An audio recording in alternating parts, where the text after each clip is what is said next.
And 1 and 2 and skilly billy boo. Come on. Load on. Thingy my booper.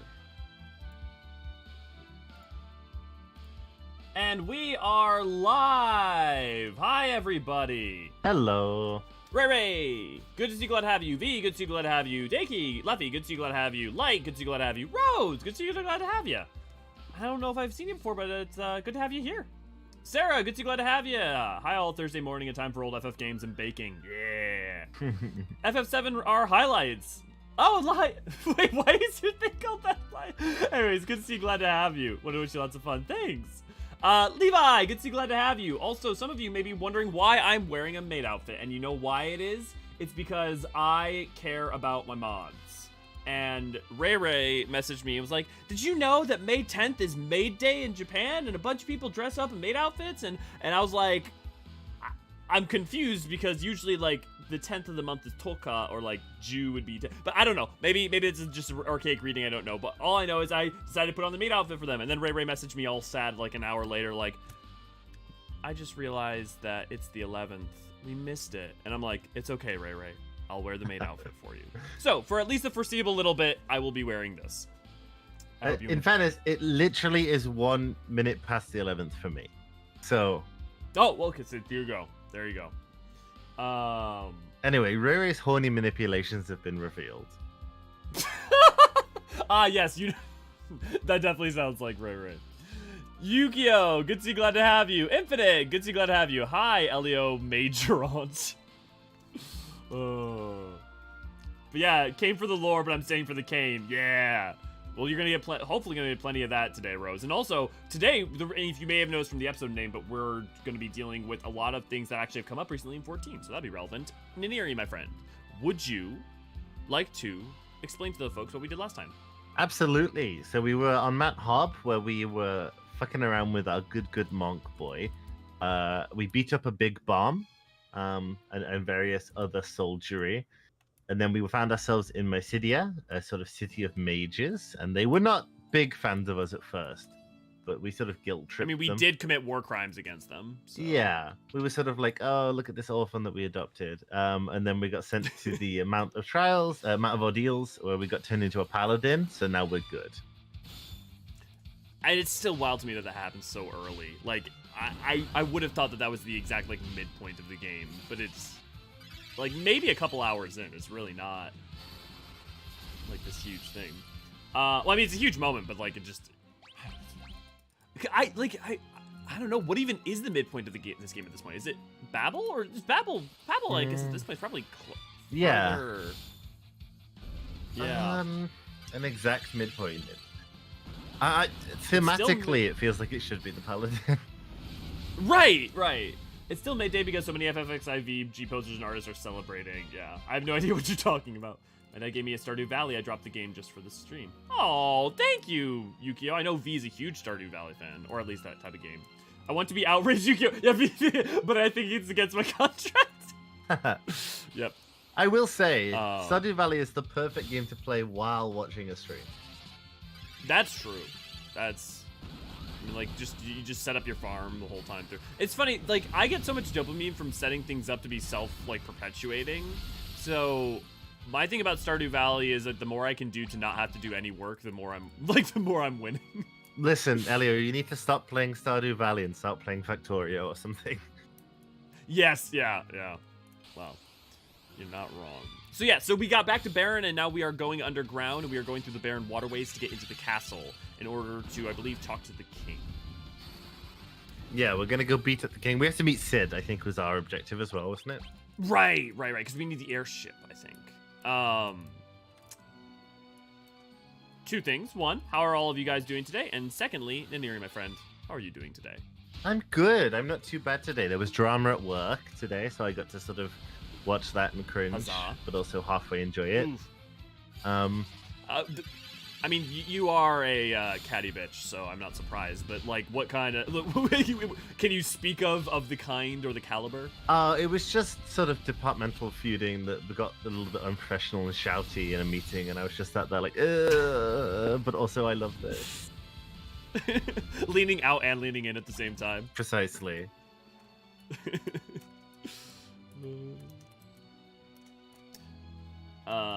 I've been sick all week, but on the mend. Oh, Levi, that sucks. I don't know about. Okay, can I admit to something weird? I sometimes like getting sick because it's some of the only times that I can relax because I literally can't do anything. Someone needs to get like some propofol and just like inject Elio with it semi-regularly. Just take me out. Just like you just did country road, take me. Work's been busy since we lost a coworker. Oh, that sucks, Light. Balancing, fixing the community center, and making men and mining makes my head go burr. Yeah, that's the good dopamine. Yeah, I love fixing the community center. It's really fun.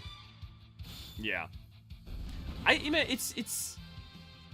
think the thing is that we just got to take advantage of people's dopamine centers for loving to do things like Stardew Valley.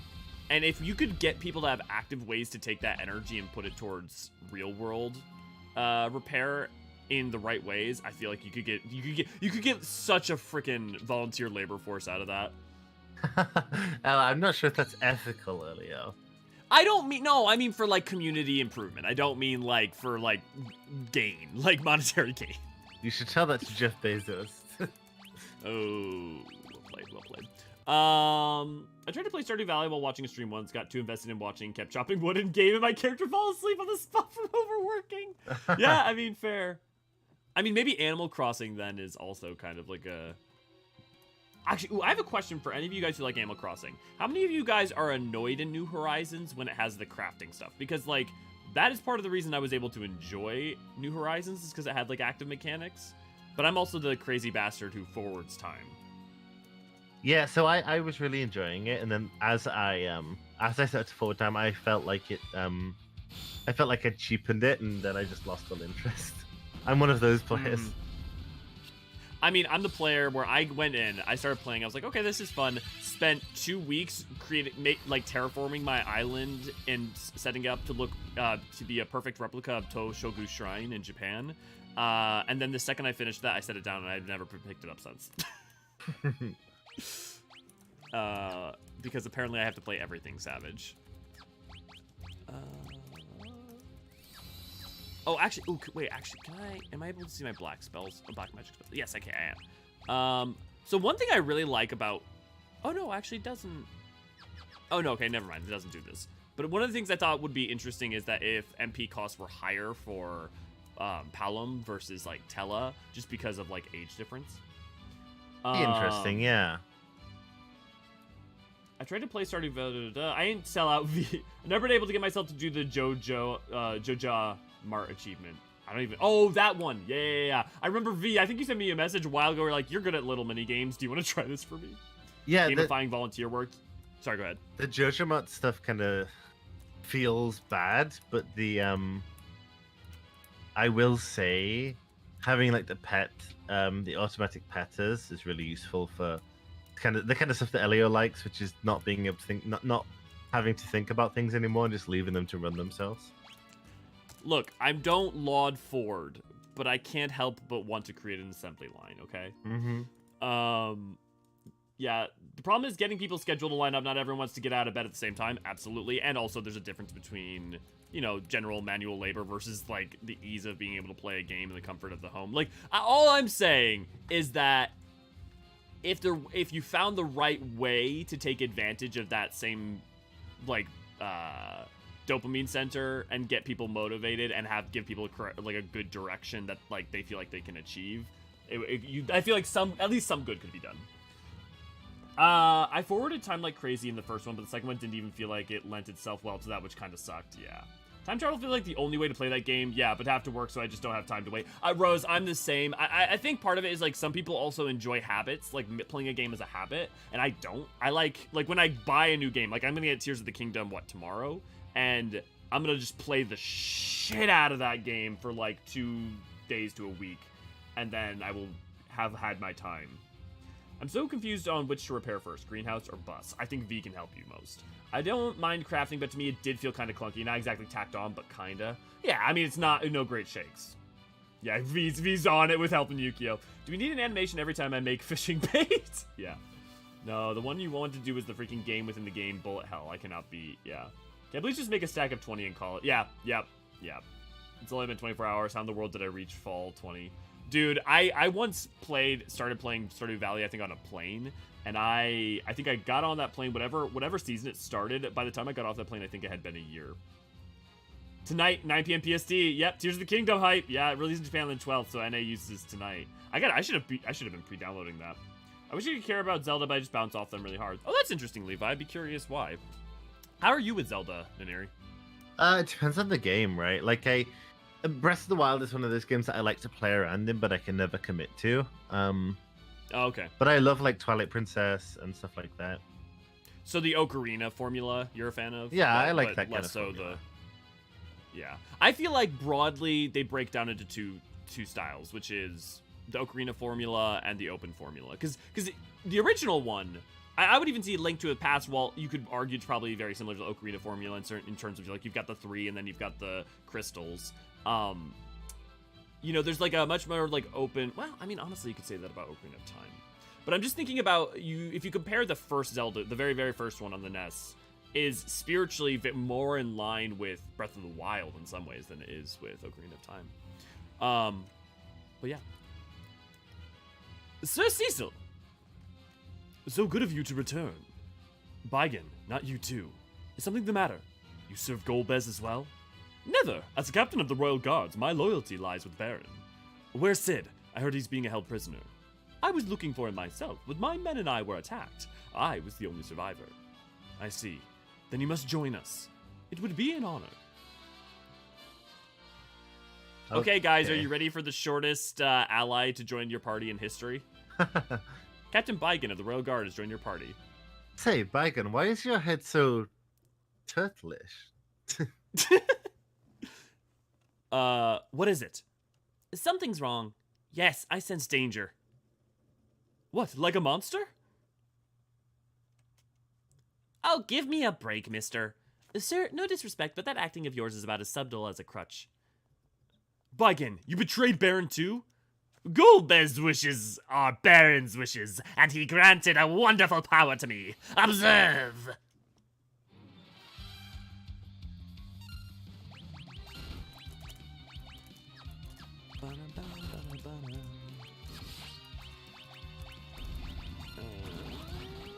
I remember getting to this for the first time when I was a kid and being like, Jesus!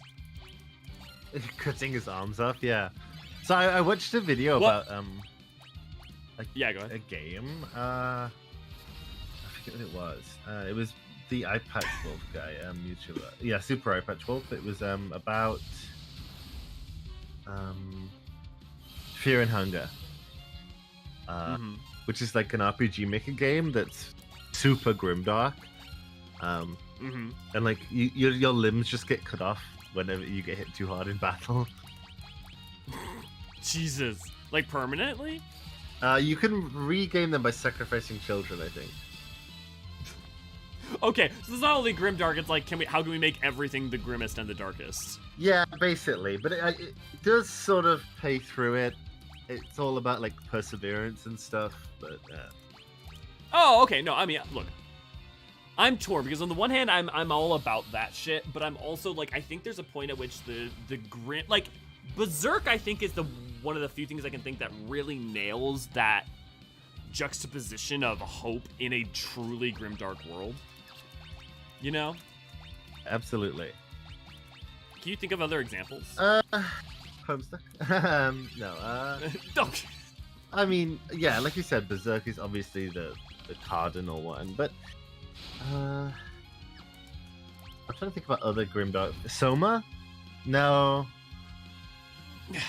No, because Soma's... I think Soma's ending is a juxtaposition of, like, the existential terror of replication versus, like, at least there's some light in the tunnel. But I don't think it's ultimately about hope, you know? Maybe I'm wrong. Maybe you disagree. No, I'm trying to think about other examples. It's hard to think of like I guess dark fantasy would be a good thing to look. The Witcher? No, that's not really focused enough.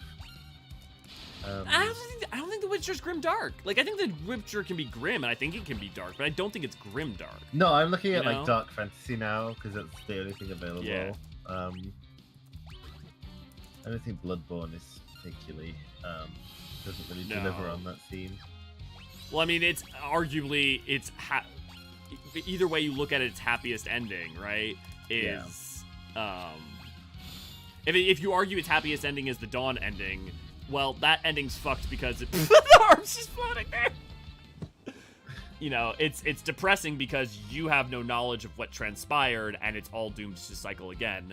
And if you get the other happiest ending, you transcend into something that isn't even human or have human concerns. Right? I mean, obviously, being a slug is the best ending. We know this to be true.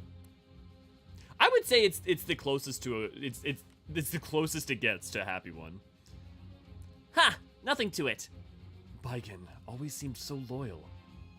Let me catch up on chat. You guys are going crazy. So Elio is playing all night until live stream confirmed. Yeah, there's a good chance. I hope it's as big as Breath of the Wild. Oh, it's gonna be as bigger. Cause think about it. It's gonna have subterranean, the main thing, and the sky. It's gonna be huge. My dad bought me Bayonetta 1. Awesome game. Witcher 3. Awesome game. Oh yeah, Yukio, you're gonna have a good time. Welcome to our Zelda live stream.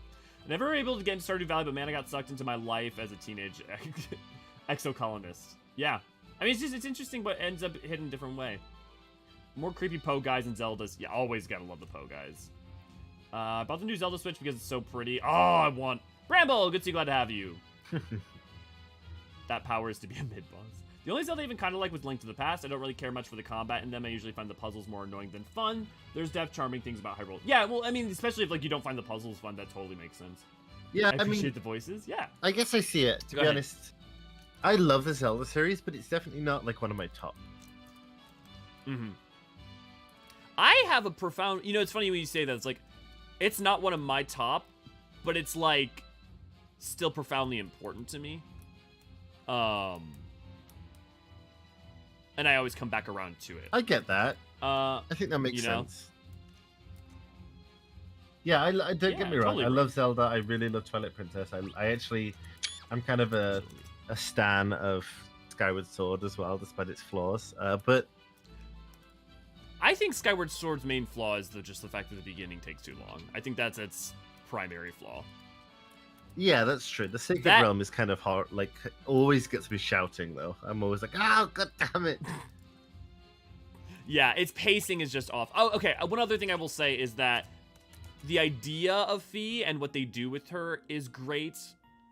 Their execution on characterizing them and making you fall in love with them is not as great. They should have played with Fie and Girahim as sort of foils to each other more, I think. Yeah, definitely. Yeah, I think there would have been a lot that could have been done there for sure. I watched that vid. The game seems wild. Yeah, need gold ore so badly. I swear I already hear this battle theme in Expert Roulette more times than in this game. Yeah, same, Infinite. It's so today's gonna be fascinating because we should like start counting them. So we've got one, the battle theme, the boss battle theme. Thank you, Berserk fans can appreciate. Yes, I love Berserk. I am a huge Berserk fan. But I'm also a huge fan of things that... I mean, look, Miura's line art alone is just... I mean, Berserk could have no dialogue in it and then still be compelling just from his line art, frankly. Argue that Miura is probably my favorite manga artist of all time. I think I would agree for me personally, too. I just don't know. I can't think of it in terms of like line art. Anyone who's. I really like the guy who did Pun Pun and Dead Demons did Destruction. Which is really good. I have tons I like. I just Okay, I'm gonna catch up in chat real quick because you guys are going crazy today. One Punch Man's all absurdist humor. Yep. One Punch Man's interesting. One Punch Man's interesting though because it's absurdism in a very literal sense. In like the kind of the what do you do with you've overcome all, there is no meaning, and then like making something. But it's not grimdark, you know. Sarah, I started playing Exocolonist with my sister and she got obsessed with it. It's a vibe. Yep. Daniel, good to see, glad to have ya. Kind of see Soma as rather hopeless myself. Yeah, I think it's hopeless with an edge of hope. I think it's mostly bitter, with a little bit of it's not. If the epilogue wasn't the existent, it would really just be utterly dour. Oh, the epilogue was kind of weird. I will say, like I've said this before, but it gave me it did give me like a existential crisis when I played Soma. I love how much that game hardcore telegraphs exactly where it's going and the amount of people I still know who were completely caught off guard. It wasn't that I was caught off guard. I just like had a mini panic attack. I was like, oh god, what is existence? What makes an individual true? Yep, I totally understand. Hey, see you, good to see, glad to have you. Link to the Past on GBA was a good game to play on those boring moments after school. Link to the Past, I think, was my first GBA game. Yeah, it was old. Well, I mean, it was SNES, obviously, but first game I owned on the GBA. I never played one of the portable Zeldas. Oh my god, that's so shameful, isn't it? I don't know if it's shameful, but I mean, I would recommend many of them. I mean, honestly, I think there's even a huge value to going back and playing things like Oracle of Seasons, Oracle of Ages, even just to, as pieces of time and design. I'm only gonna play Spirit Tracks. Okay, now that is a bit of a shame and a crime. I played Ocarina of Time for the first time on the 3DS when it came out, and I was really digging it until the time skip, at which point the game lost me on all levels. Really? That's interesting to me that was the point. Although I guess if you a big part of it is your love of the charm of Hyrule and things become more desolate, that makes sense. Did it be with Master Sword? Been 130, yeah. Zelda Ocarina of Time, Majora's Mask are perhaps responsible for my love of video games. Yeah, Majora's Mask absolutely deeply influenced me on, and still influences me on a number of levels. True. Since this is YouTube, we're contractually obligated to say like, share, and subscribe, so please click that like button. Okay, I'm gonna keep going because we're the chat's going wild today. And I'm loving it. Thank you. It's energizing for sure. Cecil, you have returned. I'm glad to see you are safe. Thank you. I see you have become a paladin. Paladins are of little use. A dark knight would have been much more valuable to us. Your Majesty? You're who? Oh, you mean the old duffer who refused to surrender his kingdom? I must say I've enjoyed impersonating him. What have you done with the king? You'll see him soon enough. Oh, and give my regards to Scarmiglione if you run into him in the Netherworld. That weakling never deserved to be one of the 4 elemental lords. The rest of us are far more powerful than him. Then you are... Turtle shit-talking people. Behold, I am Lord of Water, Cagnazio. He just looks like a turtle. Like a little Pokemon turtle on the overworld. I mean, he's got a human face. I mean, he's definitely got, like, 18th century yokai vibes, right? Yeah, I see that. Oh. Okay, so we got music. So now we got Cagnazzo as our second reference. Yes. AC, I loved Sky High as a kid. But I will say, I just cannot... I like the first few seasons of My Hero Academia and the corresponding chapters, but the series really lost its pace for me. Oh, that's gonna go well, poorly. Okay, no thunder. Oh! Oh my god! I guess not, huh? This guy talking about fucking Scarmiglione as a bitch and he can't even stand up to one attack? He forgot his Pokemon typings.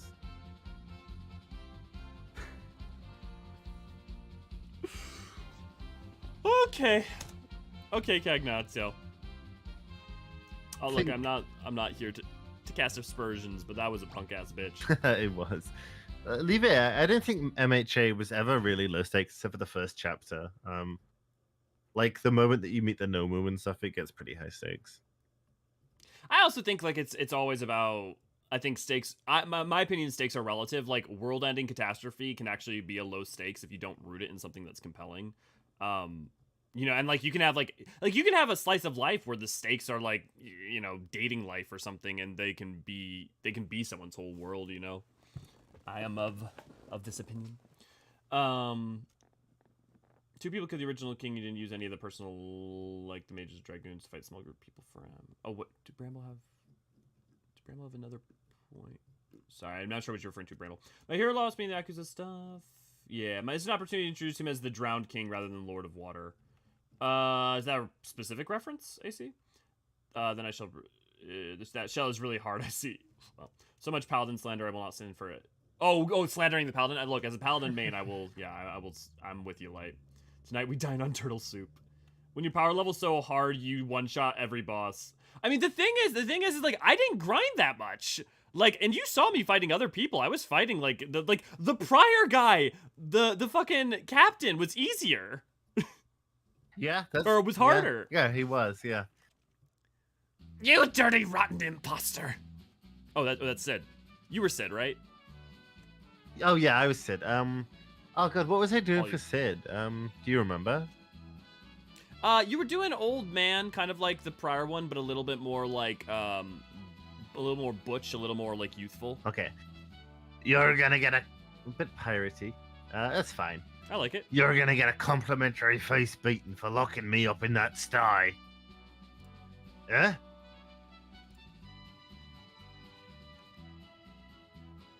Sid! Cecil? You're alive, you had me worried. I'm sorry. Where's Rosa? She went after you, convinced you were still alive.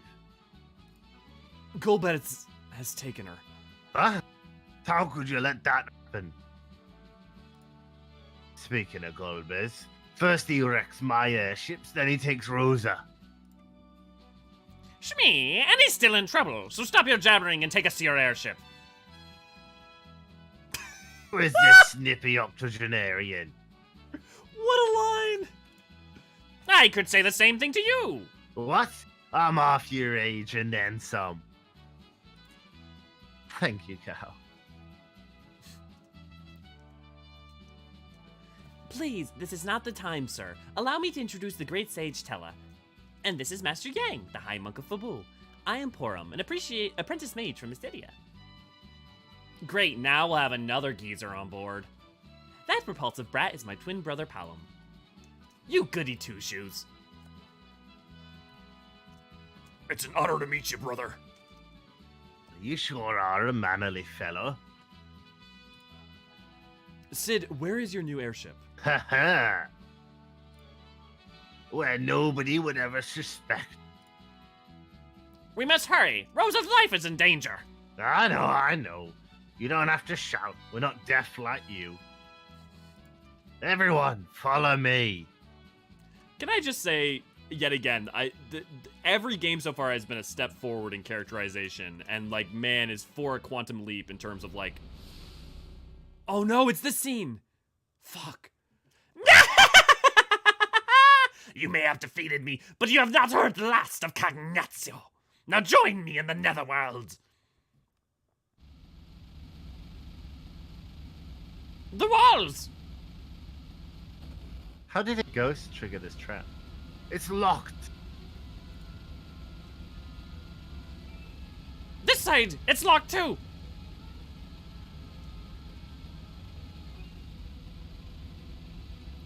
Palom, Porum. I guess there's only one thing to do. Cecil, I'm glad we were able to become friends. Don't do anything rash, you two. We're not gonna let you die.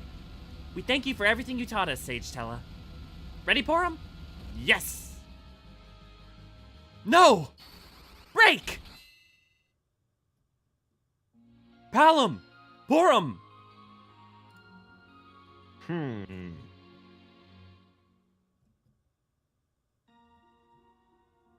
Well, at least he didn't jump into a giant engine and then come out like 2 weeks later. Hold on, I know how to cure this. Asuna!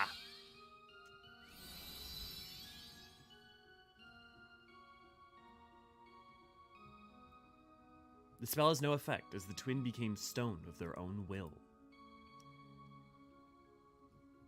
You fools! That was my sacrifice to make, not yours. I'm the old man.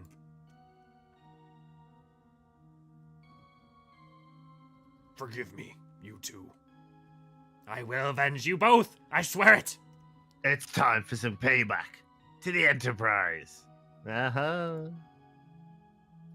I'll get you. The Enterprise. Golbez!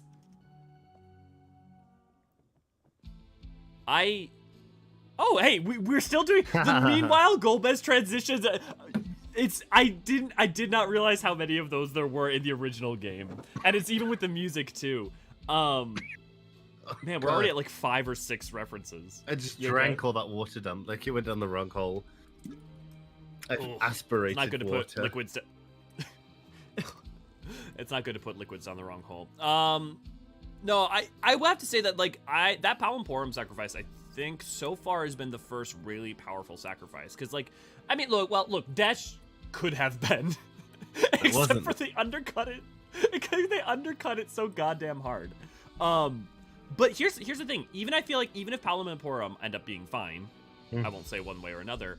I feel like that moment still works. To me, that is akin to some of the sacrifices in 14 where it's like death is not always the point, but how you handle whether or not they survive and what they chose to do in those moments is. Like, to me, the Desh thing doesn't work because of how badly they're like, how much it was like, oh, he's sacrificing himself, he's dying, he's saying he's dying, everyone's like, he's dead, he's dying, and then at the end it's just like, pops out, it's like, well, got the job done. Like, it just does, like, it's so bad.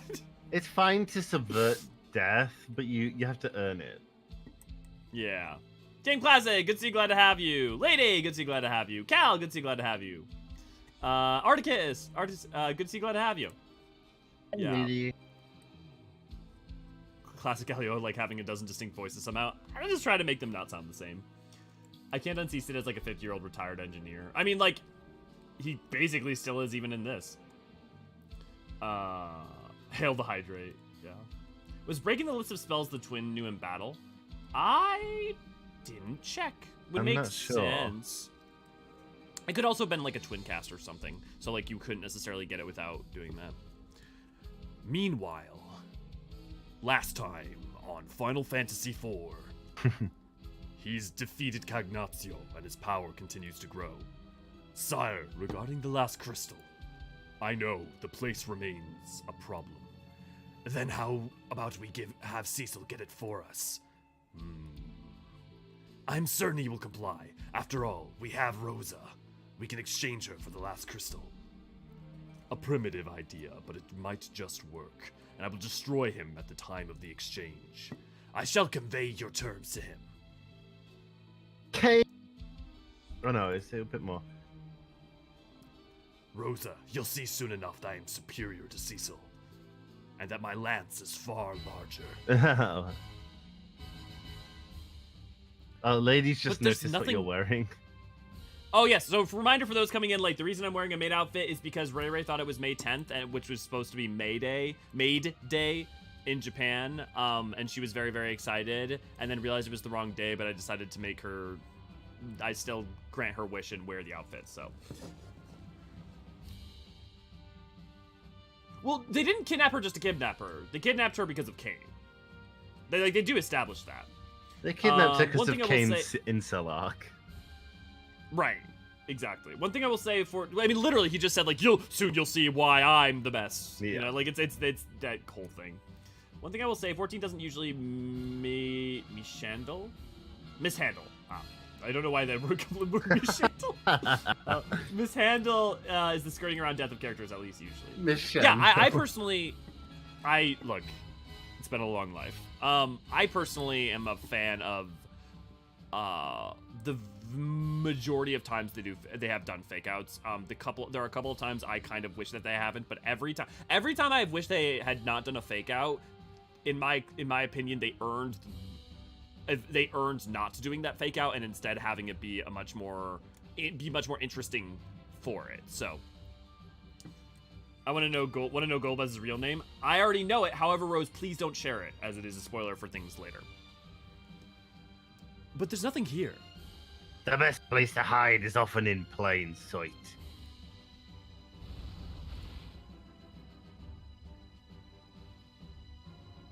It's not really plain sight, Sid. It's a secret basement. I mean, at least it's still in their home base. Yeah. How did he excavate this? That's a good question.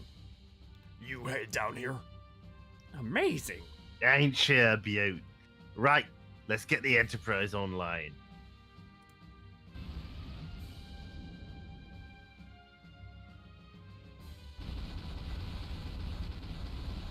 Okay, yeah, there's like no. I mean, I wish there had been like a mountain behind it with like a hole in the top, so like you would have justified how we got something, because he just burst out of the ground there. Yeah. Battle stations, everyone. Time to unleash the power of the Enterprise. Wait! What is it? It looks like the white flag. Kane! So you're still among the living. Kane, you little maggot. Is Rosa safe and well? If you want her back, bring me the Earth Crystal. What? You shameless dog! We'll speak again once you have the crystal in your possession. And if Rosa means anything to you, you'll get that crystal. Why you? Wake up, Kane! I have nothing else to say to you. Look, we've established they're turning people into monsters and that there's mind control shit going on. So it's pretty, like, should be, His airship's red. It's cooler than ours. Well, I mean, they have the Red Wings. Say so. That dirty scumbag. Oh, I'm going really British with this now. Do it. It's great. Sid, set a course northwest for Troya. Final Fantasy 14. I keep saying it's a Final Fantasy 14 reference. It's a 4 reference in Final Fantasy 14. That's true. The other thing I also like that they said northwest, so actually have an idea of where to go. Do you think that the fact that the Earth Crystal is there is a reference to Scarmiglione being the boss for it, since he's the Archfiend of Earth? That would make sense, wouldn't it? Okay, that's a cool idea. I feel like that's gotta be it, right? I could see that, yeah. This little guy. Yeah, we were discussing the fighter jets last stream, weren't we, AC? And how there have been some, but they haven't really delivered on it in terms of personal transit yet. Unless you count... I mean, the Type F is getting real fucking close. I guess that's true. You know? And beyond that... Well, Bahamut is one in 13. Right. Well, and I was also going to say, I mean, like, it's not a jet, but also it kind of is a jet, the airship from 10. It's not a jet, it's a mobile battle platform, but also it's dope as hell. Yeah, fair. Yeah, well, Troya's, I mean, they've really gone hard with the Italian theming in general. Yeah, which, there's some, so I think it's the Four Lords and Troya as part of it, but there were some other reasons. I'm trying to remember what the other reasons I had, but there's a lot of implication that they're going to use a lot of other naming schema of Italian for when they refer to the 13th. So that'll be interesting to see how that plays out. Yeah. Okay, how do you get into that secret spot? I see it on the map. Oh yeah. May I see your membership pass? Okay, maybe that's what, I don't know what the fuck a membership pass is. Well, okay. And then there was, oh, hello. Go away. Can't you see I'm sunbathing? Oh, I thought she was dead. I was where I was. What the hell is that thing in the water? I think it's a dude with a turban and sunglasses. However, we'll check. Okay. Black Chocobo Farm. Oh. Is this where the first time Black Chocobos show up too? Yeah. Wait, the Troya Tattler, is this the first time we're getting also like a newspaper with a name? Because, you know, they do that in... Yeah. They do that a whole bunch in... New breed of Chocobo discovered. Amazing Black Chocobos set to revolutionize transportation. Wait, is that Black Chocobos being flying Chocobos from 4? I totally didn't realize that. That's an old one, I think. It is. Oh, that's cool. Let me out! Let me out! Ah! Lynn, good to glad to have ya. Sounds good. Glad to have you stop by. So for the day, this is there a real place? Yeah. Now all I can picture is playing Assassin's Creed in the 13th. Just wait for a character named Ezio. I can see it happening. Oh, I think part of the reason I was thinking about Italian was also some of the structures and architecture as well that we saw in places like Zero's hideout. Yeah, that's true. I think there's somewhat incidental evidence of it. Well, I mean, maybe we'll see more as we go along, or maybe we won't. We'll see. I can't take him seriously anymore. Who can't you take seriously? It's probably one of the characters we're voicing. Oh my god, are there frogs in the water? No. Just frogs hanging. It was about Gullibus' real name. Oh, okay. Who this old lady? I mean, everybody with cool ass names at some point. Well, not everyone, but it started out with. Wait, I know this music. There's Edward. Oh, this is the Troya dungeon music. Oh, I guess it is. Oh, the Troya dungeon. It's the Troya dungeon music is this slowed down. I'm like, wait, I know this. It's like an orchestral version. Well, like a vaguely orchestral-ish version of this, isn't it? Yeah. It's also slowed down. Yeah. Oh, don't you? Yeah, duh us. Don't you? We're excited. We noticed something. But also, they don't always ever use every theme from every place as the fundamental theme for everywhere. So like seeing that's. Yeah, AC. Please keep your voice. You can use a shield as a Sorry, paladin. In this game. Yeah, you see that? Yeah. See? Light shield. Yes, Castle Troy. Let's go talk to our spoony bard. Edward! Cecil, you're alive. I'm so relieved. I wish to join you again. In that condition, you'd only be a burden. Tala, I can't begin to ask for your forgiveness. Anna died because of me. I can never atone for that. Edward, you're healthy. Your health should be your greatest concern now. You must try and rest, brother. Yang, so you survived, and Rydia? I see. That is terrible news.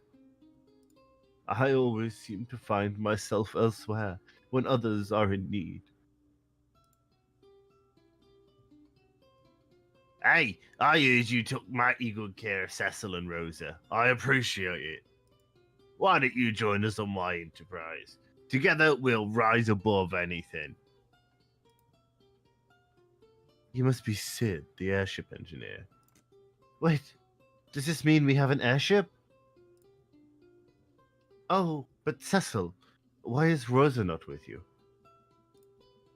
Golbez holds her captive, but he proposed a trade. He will release Rosa in return for Troya's crystal. But the crystal lies in the hands of the Dark Elf. Oh, Wait. another Dark Elf. Yeah, last time we saw one was what, FF1? Yeah, FF1. But also, how did we know that? Yeah, we've not heard this before, have we? I don't think. Maybe we were supposed to go talk to the king first, and then he was going to tell us that. Oh, yeah, maybe. But I went to explore the sides, so. The Dark Elf. That's my boyfriend. Cecil, you must take this. What is it? This is the only way I can be of any help right now. Received Twin Harp. Cecil, please save Rosa. I like that his harp has just been left on the floor for some reason. Yeah. I've never seen that Doug get such a reaction. Look, I don't know about you. I'm not trying to be a call out post, but I guess to me, if I ever went of course it is, duh. Like, I assume that, maybe it's different for your friends or, for I know, different regions are very different about nomenclature, but here, that would be yo! Why being mean? See... No, the Dark Elf is Jack... Sorry, go ahead. Not so much in the UK. Yeah. The UK is good. a bit I'm glad there's a countervailing force then, in terms of not me just sitting here being you're being rude, because that's not my point. I was tense. Yeah, I was just okay. High potions. Dark Elf is Jack Garland's boyfriend. That's a different one. Fair. Sid sounds like he'd be at home in a local pub start tournament. Yeah. I mean, wouldn't he though? We never get any good lore on what the Dark Elves are, I don't think. Even in Stranger of Paradise, really. No. This once was a dungeon, but now it houses Troy's treasures. Have the clerics granted you permission to enter? Yes? No? I admire your honesty. Don't lie to me. Okay. I was just like, I was curious if we were gonna get like a boss fight or something. It's my utter despair that 14 didn't do Stranger in Paradise collab. I don't know about that. I wish they did it for you to enjoy. I'm not sure I want that, but you know. Are Dark Elves just Wildwood Elves on the first in 14?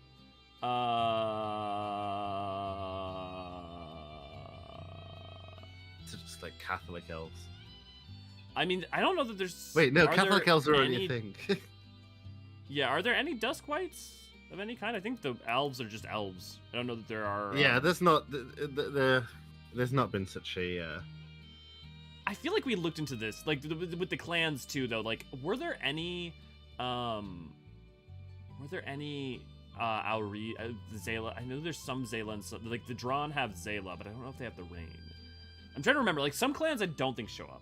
They lived underground. Yeah. But we're not talking about the Source Rose. We're talking about the third. We're talking about the first.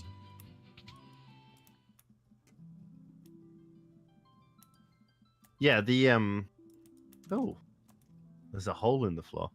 The whole deal with the first is much more sort of state-based and what comes in the aftermath of the state's fall than it is these sort of clans and subspecies. Well, and the other thing too is that you have to remember, like, there may have been more clans, but they could have been lost in the flood as well. Oh, it's all good, AC. AC, half the time you remember things I forget, so you're fine. We're all allowed to like get it wrong sometimes. How dare you? I mean, AC. I hate being sick, especially with a lot of cool stuff happening tomorrow. But at least the new medicine I'm taking is working well. Oh, good, AC. Good.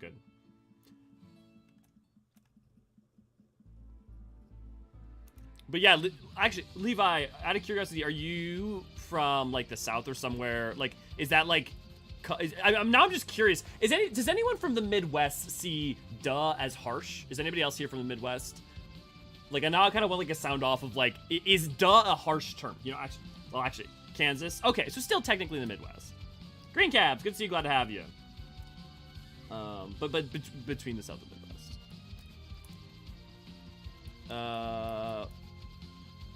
Actually, let me pull up the map just real quick, just because I want to look at that world map.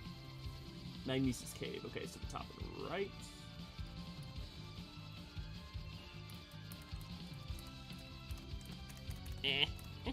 Where can I land? Can I not land anywhere? Must I travel on foot?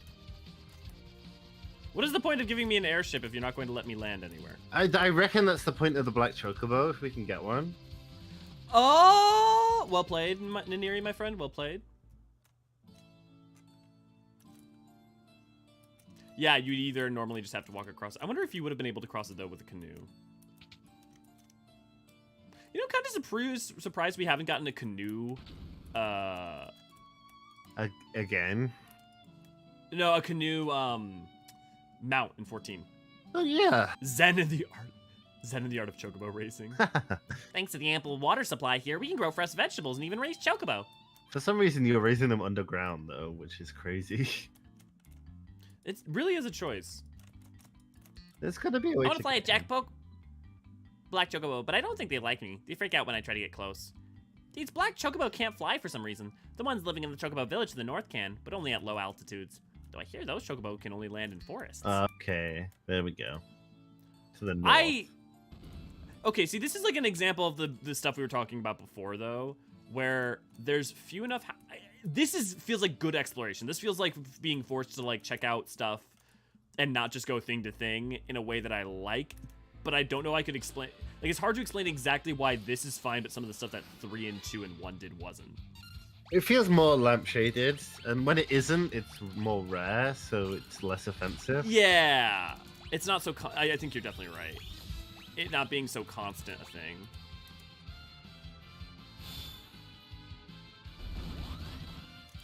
think it depends on tone, but I can see how it would be taken as rude in text. Yeah, and look, and also I'm historically terrible at reading intonation in text, so again, this is just coming from a place of curiosity. I need to cite my sources. Def not the South. I think yeah, it does extremely rude. I guess that makes sense for Southern politeness. Yeah. Wouldn't Dark Elves be sought after on the first, considering how sacred darkness is? Only within the past 100 years, and I mean, like, I guess you could technically say any Eorzean that lived in Replica could have been considered a Dark Elf. Actually, I'm gonna be really interested when EE3 comes out. Maybe there are actually patches in, like, not the Knights Blessed. What's the other group? Do you remember, Niniri? The that are opposed to the Knights Blessed? I feel like there might be some Eorzean amongst them. Yeah, you mean the one in the dungeon? So there's the Knights Blessed in Raktika, and then there's the other guys up in, like, the northern section. You have to go check out the cave paintings. Yes. Those guys. Oh. Knight's Children. I think that's it.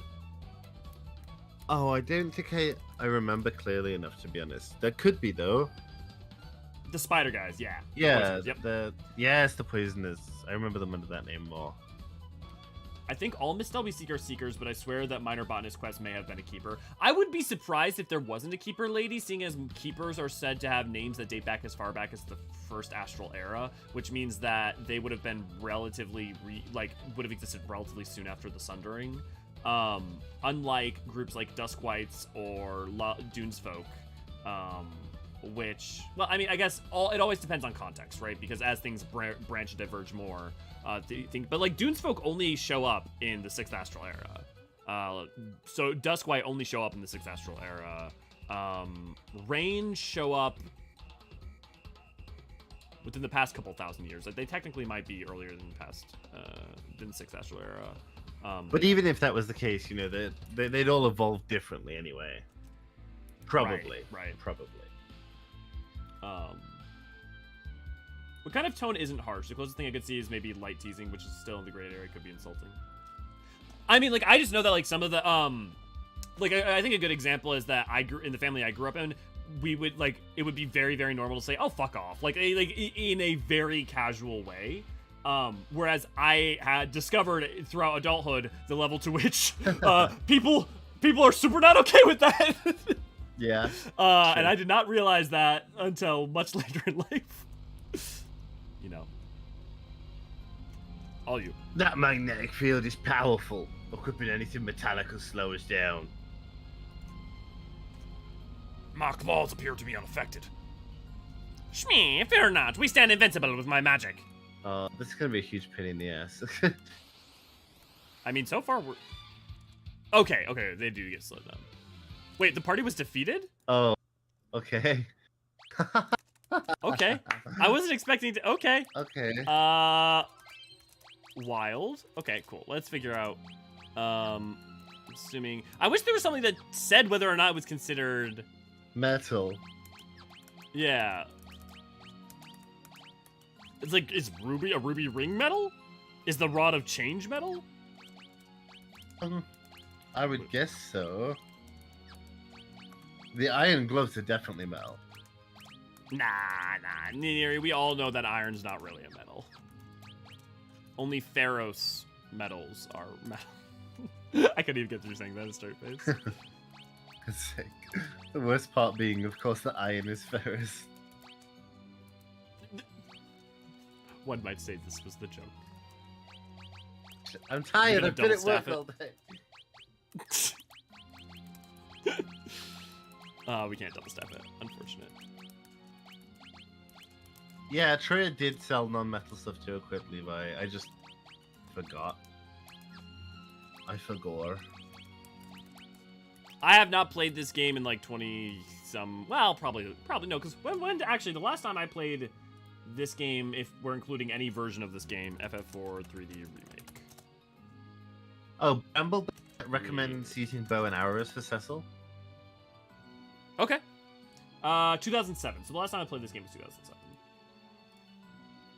Yeah, it's probably been like 2014. Right, because you played late. Yeah, I came to the series late. When did 13 come out? I just realized this music that's playing right now gets a version of this is in 10. Is it? Isn't that just similar? I mean, maybe, but I'm gonna pay attention. But like this, the theme is very, very similar. I'm assuming you guys remember that. Magnets, how do they work? My players. The musical choice of metal. I think Troy has sold non-metal stuff. Yeah, we did buy some of it, Levi.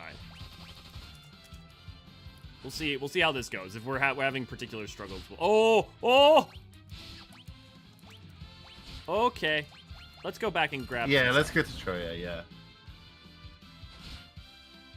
Oh god, Levi, that's a lot of streams. He says we could extend the music streams to cover all of Final Fantasy. I like that idea.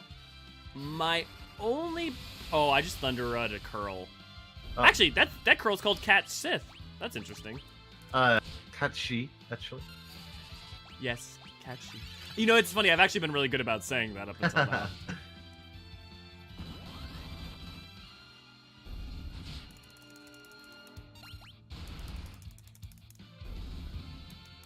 Okay, let's go get some not this current equipment.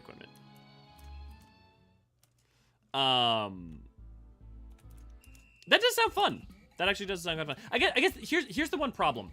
My one problem with doing all the Final Fantasy games is that most of the games actually have completely their own soundtrack. Most aren't like 14. Other than like some major themes like like the Chocobo theme and stuff. Music channel. Okay, I mean, but like sorry, go ahead. Sorry, I was just gonna say Infinite. The Aras are not supposed to be void sent. That comment was saying that they were designed after demons, not dragons. In design, they're not actually. Yeah, void they're sent. inspiration. No, we know specifically they are sundered beings, and the reason we can say that for sure is they exist on the first. They are not void sent. They existed long before void sent came into being.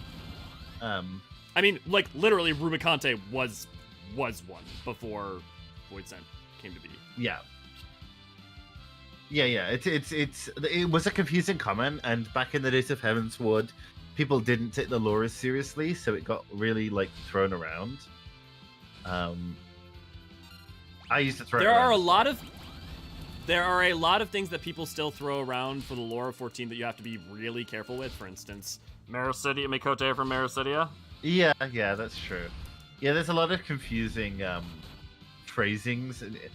I think part of it is the fact that Koji just used to go wild on this stuff. Like, something that modern players might not realize is the amount of lore that Koji just used to vomit out. It was glorious. It was. Large swaths of like things we know still come from those days too, though. Yeah, a great deal like of certain aspects lore, for example. Yeah, a bunch of naming nomenclature around different races. Yeah, pretty much anything we know about the Pagel, except for the EE stuff, is from Koji. Shall we re-equip our armor? Yes. Yeah. I was hoping we were gonna get back before we'd have to worry about it, but.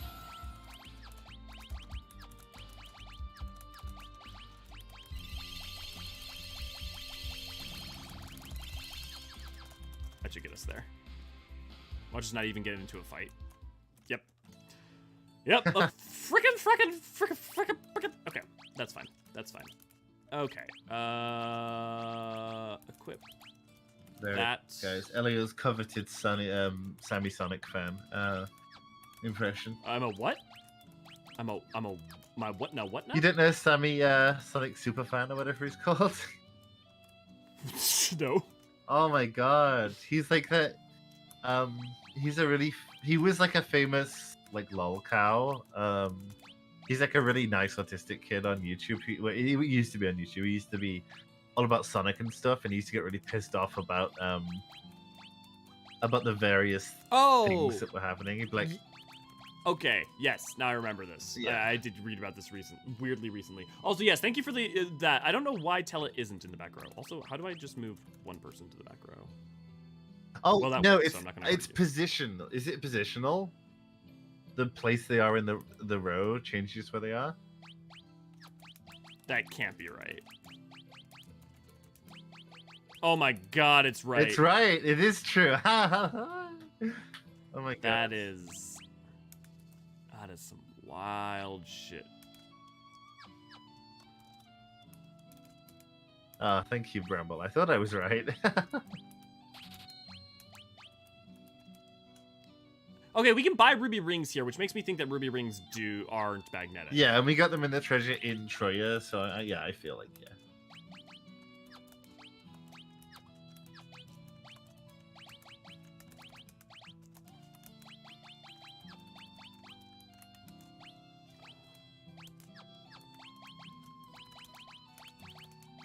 Oh, do we think they'll give Magnai a redemption arc? I don't think that's the point I of don't his think he needs character. Yeah. No, and I don't think he needs one either. I mean, like, the thing is, he doesn't need redemption. He just like is going to, like, the thing is, he's actually a good leader of his people. He's just also really shit at finding love. Like, and that's okay, you know? Okay for a guy to be a fail boss sometimes. Yeah. Okay. Great bow. Now I feel like I'm one of the frickin' I'm a paladin with a great bow. I'm one of the archers in Anor Londo.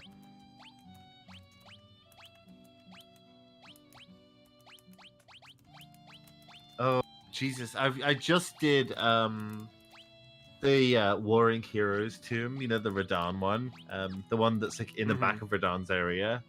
Yes. Yep. I know the exact one. In my latest one, and the amount of fucking of red main like knight archers in there with the gravity arrows In that like main area. Yeah. I was like, I know yep. Would you leave me alone? Could you just not? Why, thank you. I remember first getting to that and being like, it's so funny. I haven't played that game since like the first 2 weeks of its launch, and yet I can still vividly remember that. Yeah. Yeah, I guess also since. Sorry, go ahead. I think if we get to the point where we sand down all of our good guy characters into plainness and like genericness, that wouldn't help anyone. Yeah, it's okay to have flaws. I mean, even Magnus, if I was a girl, he'd still be a little son in my heart, right? Magnai needs a woman in his life. I mean, look, I'm down for Magnai finding love. Like, I just don't think it needs to be an arc or redemption. It can just be a funny background element, and I think that's good enough. And I'm someone who doesn't usually necessarily always. I don't love like making jokes at characters' expense on a constant basis or undercutting tone, but that's one place where that's fine. And look, Sadu is. But a redemption arc. Yeah, sorry, go ahead. Sadu is not dating Magnai. Sadu is dating Serena. There is like, look, you can look at the text in there. There is kind of an. I genuinely was suspicious of them. I'm like, nah, oh come on, not really. The text in there is actually pretty implicit that they are kind of spending a lot. That Sadu and Serena are spending a lot of time together. Yeah, I mean they did the island together, right? They do what now? You can. Have you done all of the island stuff? Oh no, I haven't done the new island stuff yet. Oh, okay. I won't spoil that.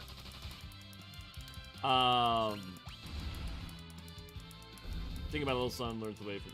He doesn't need redemption. He just needs a bottle of respect woman juice. Anyway, there is some stuff in that more later stuff that is basically probative of that relationship. Okay. Good. And in fact, they have very Gaia-Reen energy. It's specifically probative of there not being a relationship with Magnai with either of those two. Yeah, I would also say I do not necessarily see them as having the same energy as Gaia and Reen. I actually think Gaia and Reen is very readable. Look, I think you can absolutely laugh at me like, oh yeah, gals just being pals. But like, I do think there's a lot of ways in which that can be like actively just a very close female friendship. Whereas there's something about the way that Sadu talks that I'm like, okay. Well, you could. I definitely think it's not out of the realm of possibility to read them that way. Read Ryan and Reen and Gaia that way. But I would never read them that way personally. I would always read them as gay as hell. But Ameliance and Falamin, I would pay to see them like chatting up a storm. Oh my god, I didn't know I wanted that so bad. Oh god, Emeliance and Flamine. Oh my god, would be amazing. That would be perfect. Ah, fuck, that would be hilarious. I kind of just want Emeliance around everyone. Can Emeliance just hang out in the Rising Stones? Oh god, now I just want Emeliance and Aenor hanging out. Like, what? There's just more Emeliance, I guess, really is what we're here to say. A Muffalamin. That too. Although, like, Flamine, it's hard, right? Because, like, other than her story around Minfilia, and then other than her story around, I'm forgetting his name, but, like, what they finished off in the Alchemist quest, like, what is her role, you know?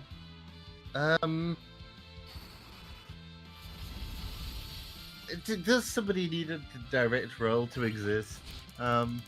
No, not to exist, but I'm just, like, in terms of bringing them into the narrative, like, what is the function? She could join the, like, Tataru's mercantile efforts. Sure, yeah, I'm down. We could see her pick Yeah, up I the read reading is chakrams. romantic. Oh, Ray, emphatically, yeah. If anyone's reading anything sexual there, it's A, I just think emphatically not there to read, and 2, also really weird and creepy. But, like, yeah, if anything, blossoming romance, if anything. Linnea, I get I mean, that. look, we all saw that crystal. We all saw that rainbow crystal. Linnea, I agree teens are allowed to be sexual away from adults, but these are fictional characters made by adults, so that's not how that works. Yeah, it's not the same thing. Like, yes, real ones, absolutely.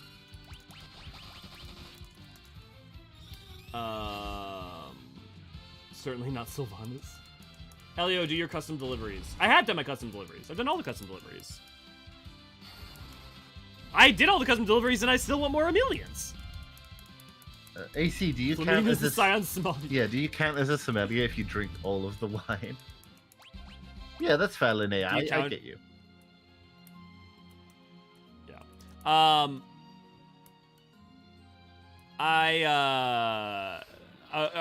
was gonna say Flamine actually more than drinking it cries on it. I feel like we see that happen more times than not. She's had a hard life. Like Shamani Laman. I guess you're right. She actually does pop up with around a lot of wine stuff on repeat, and hangs behind the bar. Any other mothers? Any of other Final mothers? Fantasy? Seymour's mother. Clouds. Genova. Is Cloud? I was going to say, like, Cloud's...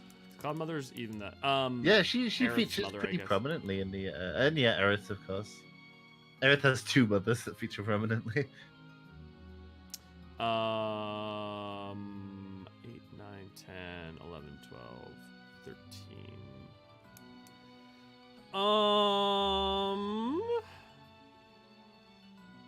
Yeah, mothers are kind of absent a lot of the time. But so are fathers. Not all the time, but a lot of the time. But, like, a lot of times... But you've got, like, Jack. You've got Noctis's father. You've got Sid in multiple... Like, Sid in 12, Sid in 13. Sid, like, you've got... I feel like there are a lot of father figures, even if they're bad father figures. I guess that's true. But, like, there are a fair few mother figures. They usually aren't particularly fleshed out, I guess. Yeah, is there any Final Fantasy other than one that doesn't have a father figure? 2? Some part of me is screaming that there isn't 2, but I don't have an answer to that. So yeah. 4 has familial bonds. Oh yeah. Well, yeah. but also Cecil's and his father is a Yeah. that's a That's thing. right. Yeah. 7. I mean 7 Hojo. Shinra. Yeah, or Shinra. Yeah, Rufus and 13. Saz. Yeah. Like literally actually one of the most fathery fathers of fatherhood. Jacked Braska for 10. Like 10 at 10 it has up the wazoo. Sid. What about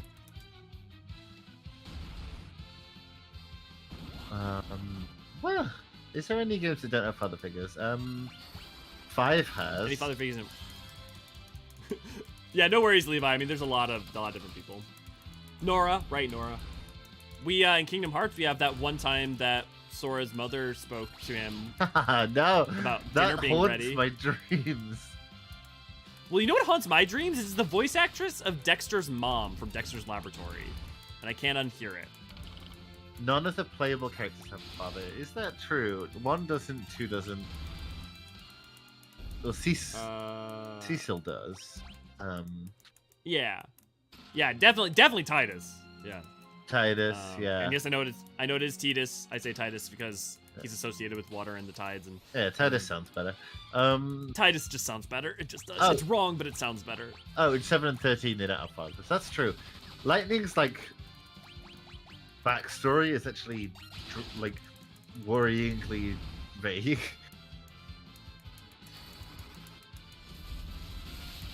Hope's father. Yeah, but wait, Hope's father? Is he Hope's a father is major a part thing? of it. Yeah, remember getting to his whole thing is part of the back half of On Cocoon. Oh, is that the thing with the festival? I think it's slightly after that. I really forget most of the pacing of 13. I need to replay 13. A lot of it is escaping my head. 7. Yuffie's father is a boss in 7. Well, and Hojo, and Yeah, but I feel like the Vincent. Hojo fatherly stuff doesn't really get I mean, it's true, but it doesn't really actually solidify until Dirge of Cerberus. Fair enough. I think that's absolutely fair. And I didn't like it very Barrett, much. guys, Barrett. Oh yeah, but he wouldn't meet Like, his whole Barrett's thing father. with Mar- Maylene is not No, playable. no, Barrett, Marley. Yeah. Oh, okay. I see where that's. I was about. Okay, yeah. But Yuffie's Leo, please go. Yeah, judge me. Levi. Duh. There you go. But yeah, Brian Lockhart. what's it is a Yuffie's dad is the boss in Wutai. Right. And well, right. You guys were saying only playable characters.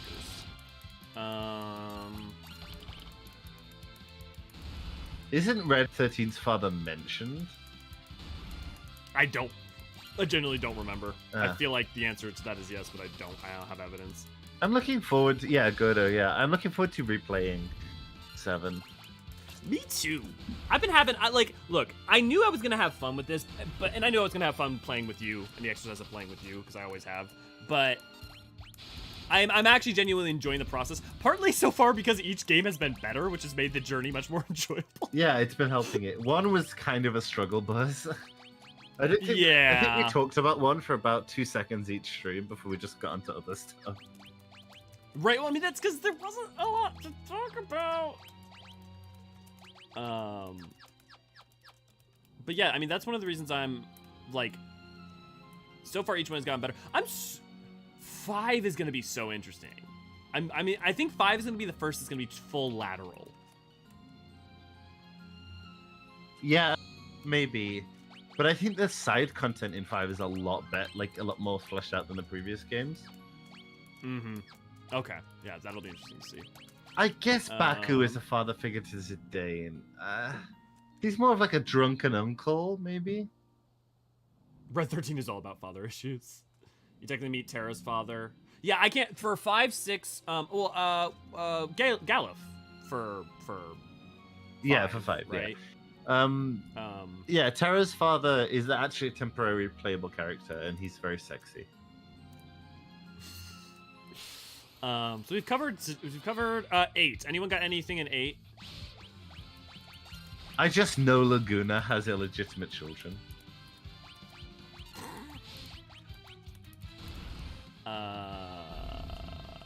I don't have anything from 8 off the top of my head, but if anyone does remember anything, let me know. I don't remember a lot about 8.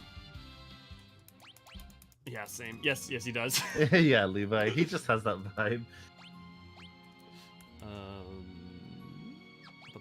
Okay, what did I equip to you? Okay, the power. Wait, so the item that power armlet dropped as an item, except for it counts as metallic. That's bullshit. The enemy should have been frozen too. Laguna is Skull's dad. That's a twist. That's monsters. Spider Silk. Nope. Sid, I mean, Sid was kind of the main cast sort of dad. not a good one.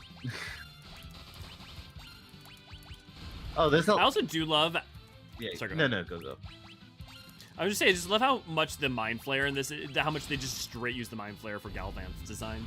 Yeah, okay, it's a good design. I mean, the Mind Flayer is kind of an immortal design, right? Mhm. Although I do like how they did it in 5th edition and how they did it in Baldur's Gate 3. Oh yeah. Oh, that's definitely.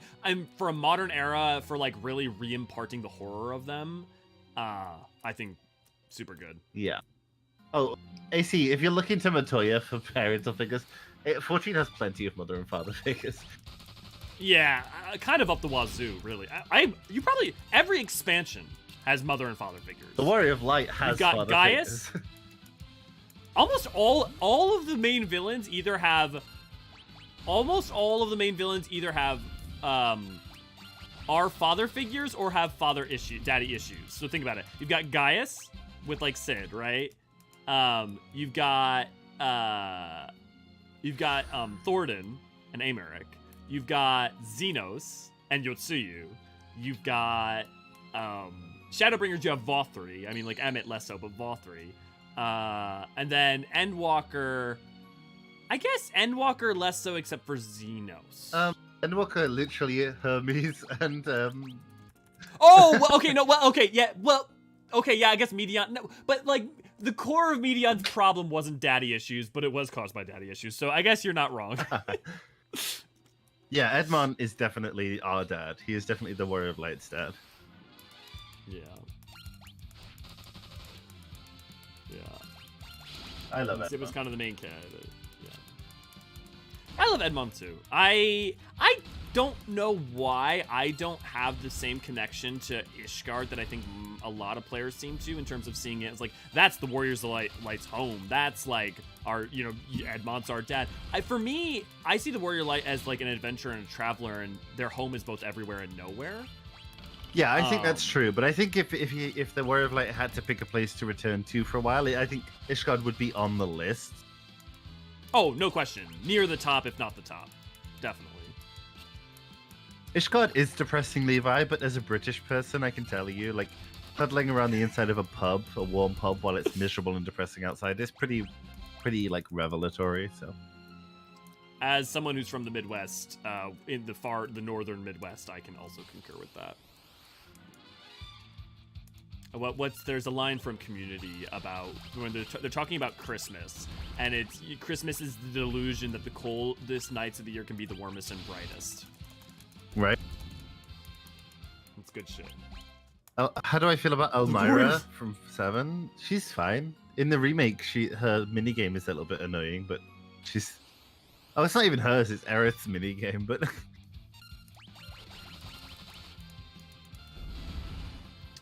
So yeah, I mean, I think every Final Fantasy, to some extent, has... father figures. Parental issues and parents in some way. Yeah. Other than one. One's the only one, I think. But that's also just because one's so fucking light on the narrative. Yeah, well, 1 doesn't really get a chance to. I don't think 2 manages too much either. Just 3? No.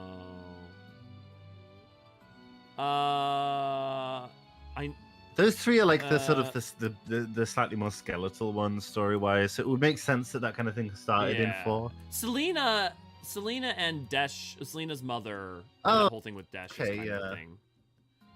I just tried to purge Dash from my mind.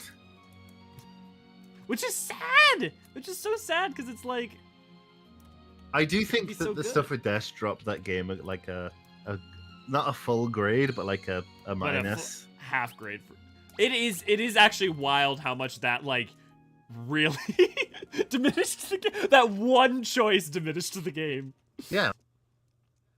Oh, Daniel, we are definitely thing a founding father of the newish god. Yeah. Oh, definitely, yeah. I mean, there's no question that in a couple hundred years' time, we are some sort of mythic figure to some extent. Oh, yeah. Mateus has daddy issues, AC. We just don't hear about them. Oh, look. Is that in, like, further lore or something? It could be, to be honest. Oh, yeah, there's a book about it, isn't there? There's a 2 book. Oh my god, this fucking enemy is called Draculated. I know, she's kind of bad as well. Look at that ass. She's got like a really defined ass.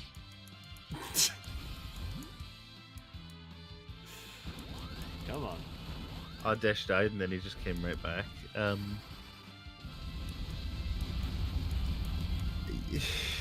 Yeah, but he lost something in that. And gained something. Yeah, but also he didn't. But he lost. Didn't die. Like, look, here's the difference. If 3 had been like, I'm gonna jump in here and I'm going to be trapped in here for a long time, and you probably won't see me again. I'm sorry, but I have to go. That would have been fine. But they didn't do that. They pretended he died, and then all of a sudden he just hopped out of the fire. Woo!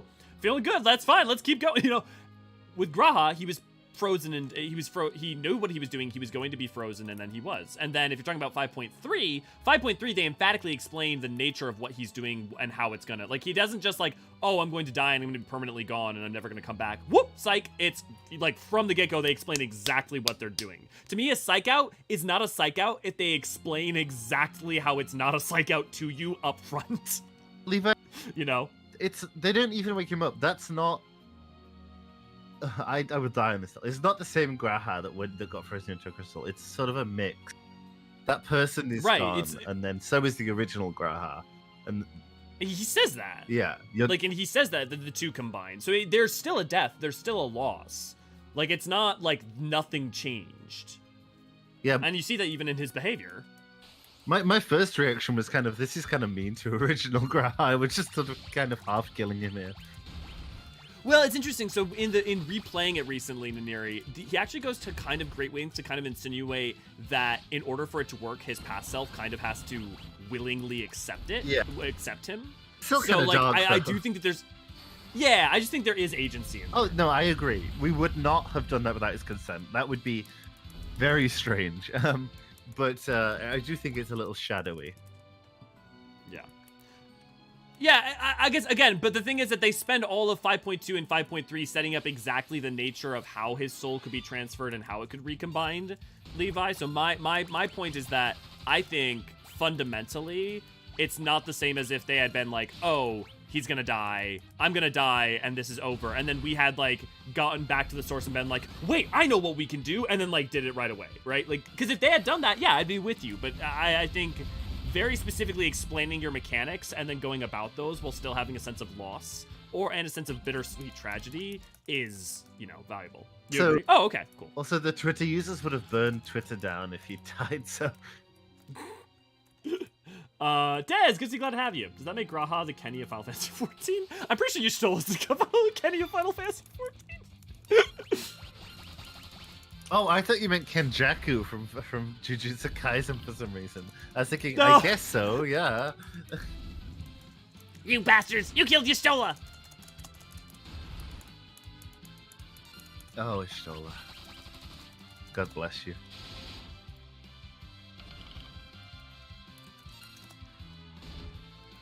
Ogre. Cave Naga? The Cave Naga's giving, like, Tumblr, like, Dreamboat energy.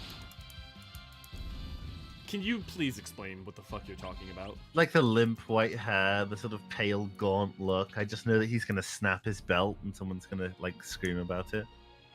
Okay, but you have to step back a further amount. What do you mean Dreamboat? Dreamboat. Like... Dreamboat. Okay, Yeah. I thought you Dreamboat. I'm like, is that a type of internet himbo that I'm unaware No, of? no. Kiko, good to see, glad to have you. I don't commission someone to draw you stolen a Star Trek red shirt uniform, that or a dragoon. Oh, if only Raven or someone else was here. I know we have some artists in the community. Ishtola and If you get that made, I'll Ahura hang would get out. on great. That's true. Yeah, that actually is very true. And Spock. That is a fucking look. You're doing Dark Elf. You're on Dark Elf. Oh my duty. god, he's so demented. I commend your effort, but your excursion ends here. You will never get the crystal. You cannot defeat me with those weapons. We'll see about that, brother. Shmee, let's see how he likes my magic spells. Okay. That's a look. That is... It's a sleigh. That's... Oh, fuck. You should have used an ether. Oh god damn it! People are uploading uncensored spoilers for Tears of the Kingdom on YouTube. Can I get you to read? Oh, sorry. Okay. I was getting annoyed. All good. Can you withstand this? Oh, fuck. Wait, what? Ow. Oh, I guess not. Oh, there's gotta be a secret to this fight. In the immortal words of Fandaniel, apparently not. Oh, We wait. stand no chance. I need my sword. Ugh. Is this a story beat? Apparently it's scripted. Yeah. If only I could use my sword.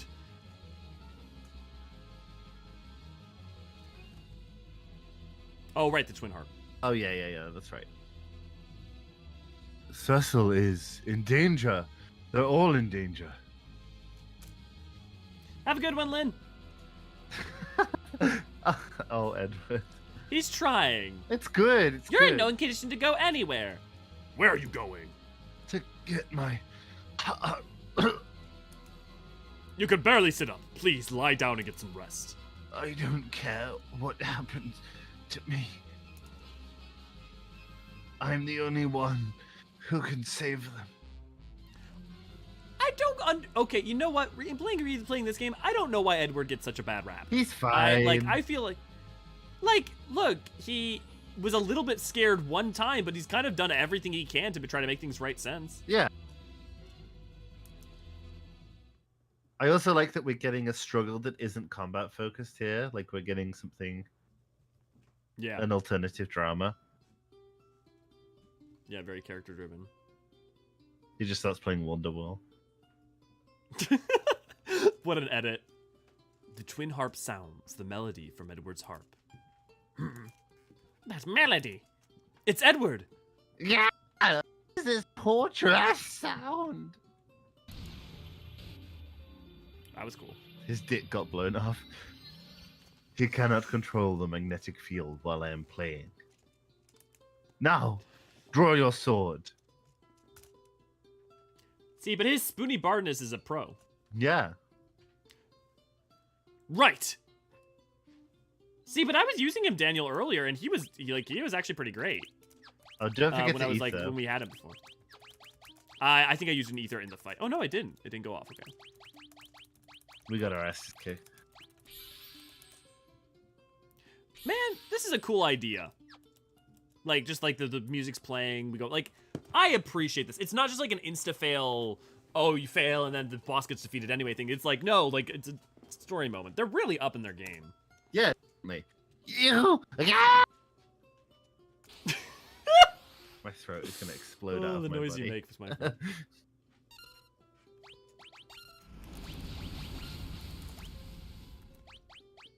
Oh, that's better. Just a little bit of a difference.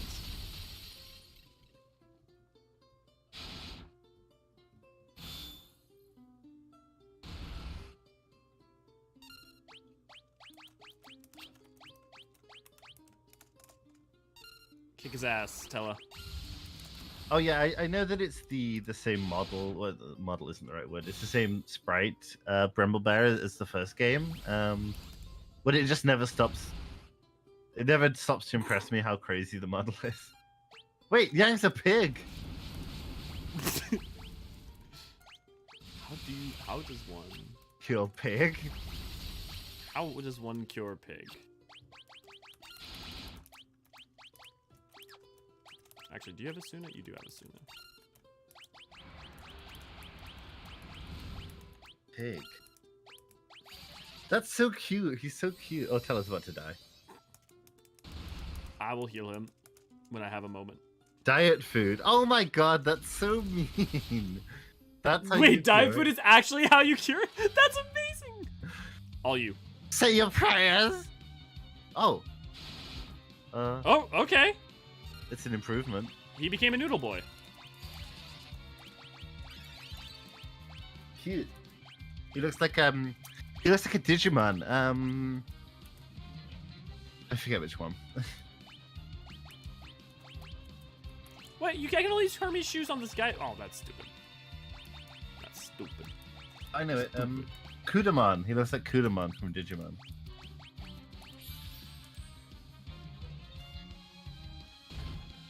Blue Eyes Wide Dragon. Is that a picture? Well played. Oh, I can't take credit for Lady.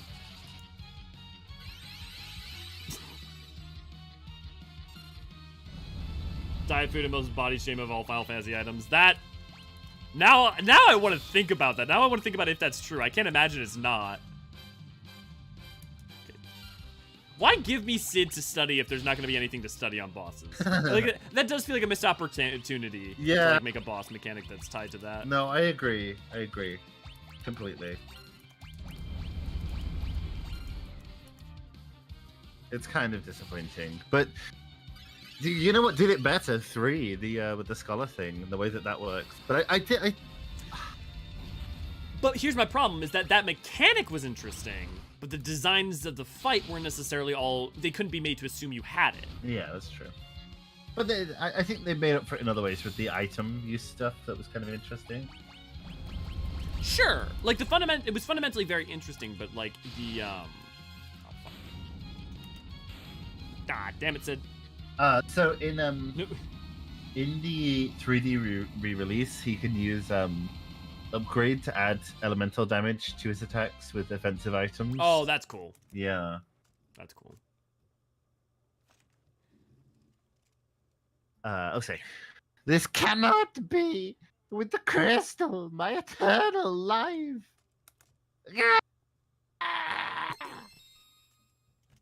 Sometimes your Discord cuts out in the funniest ways. Oh. Because like you started doing that and, like halfway through it cut out for like a split second. Thank you, Edward. Obtained the Earth Crystal. Okay, one pet peeve I have is that they don't make the crystals different color. Like just make the crystals, goddamn, make the crystals like the different elemental color. Like make the Earth Crystal orange. Come on. This was my issue with 3 as well. I know it's such a small thing, but it actually genuinely bothers me. Oh, Levi, I love the Muppets. I'm a huge Muppet stan. Who doesn't like the Muppets? Like at the very least, like the Muppets, right? Yeah. My so I have a playlist that I play in class for my kids. It's got like some Steven Universe music on it, some lots of Disney music, some Adventure Time music, so that I can subtly condition them into lesbianism. No, I'm only joking. And some Muppet movie music, like most of the songs from the Muppet movie.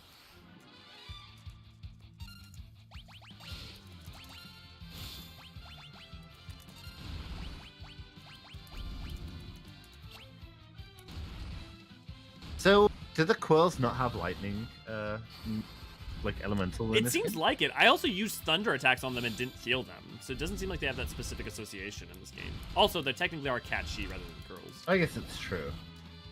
But it's also weird to me that that's true, and they're in the Magnesis dungeon and they don't have like a lightning association. Like, I don't know. It feels like. Actually, maybe I should rephrase that. Does anybody else here associate magnetism with like electricity in RPGs? Yeah, no, because Pokemon does. Right. Well, and also because like you via electromagnetism and all that jazz. Like I don't know, like it just in my do it. No, it makes sense. It makes a lot of sense. Which Final Fantasy would be most improved by replacing the cast with Muppets? I feel like that's hard because if it's not changing the story at all, I feel like changing the cast of actually later ones would be a lot funnier. Oh, Sarah, the funniest option is to have Statler be Teller and Waldorf be Edward. Gonzo would be K. Because like, I feel like the thing about 1 is that 1 doesn't have enough story, so like making the Muppets doesn't actually add that much. Sam Eagle could be Yang.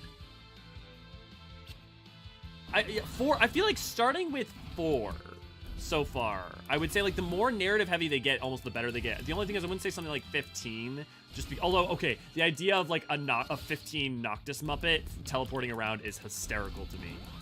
And then also the scene with the brothers around the campfire, that final scene before the end of the game as Muppets is.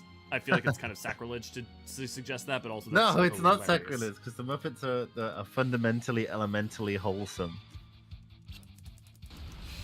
9 is basically already Muppets. I guess Vivi is just a Muppet.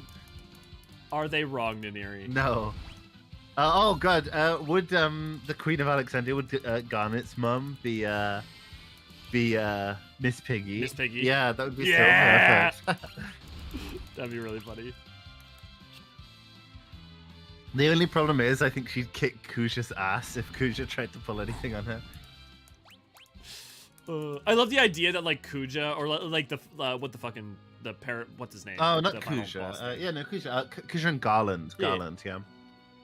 The like final boss thing. Oh, Necron. I just love the idea that the Necron's like not like it either is totally not a Muppet and everything else is, or is a Muppet. So like the Necron Muppet would be hysterical, but it's just like Necron but as a Muppet. Like that, like in SpongeBob when you see real people and they're considered like they're portrayed as like horrific, it would be like that. Yeah. Reminds me of an episode of Angel or Buffy. Yes, I know the exact Angel lady. I just watched that again recently, actually.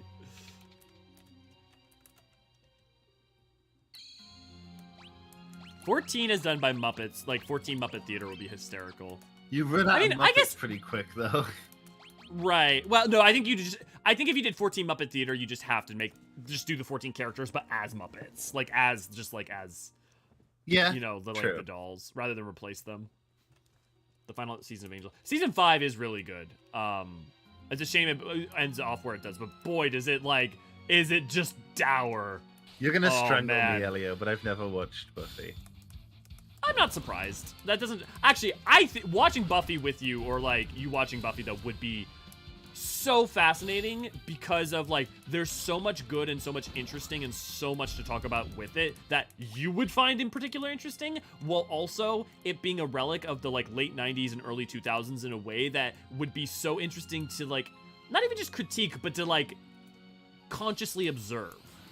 Okay, interesting. So I did watch. You know, I never watched Teen Wolf, but then my friends made me watch it with them, and I was like, "This is not very good." Except for Styles. Teen Wolf is not very good. Which one's Styles? Styles is the cute one, right? Is he the main character? But like, I forget all of their names. I watched all of that in Yes. Well, I had a fever over the course of a weekend. Oh, fair enough. Yeah, Styles. I liked Styles. He was very cute. I would have let him top me. The puppet recreation of the Calamity in the Rising 2016 is awesome. Right. Ray, I forgot that they had that during the Rising event. Ray is our master of seasonal events. Infinite. Good to see glad to have it. What GG? Graha's death in 5.3 also had a threat of his past self rejecting him. I'm wondering if Infinite's way far back.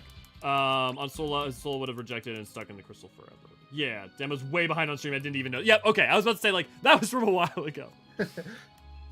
I've never watched Buffy, but I've watched most of Riverdale. Riverdale is... Look, Buffy is not... Like, Buffy is genuinely good.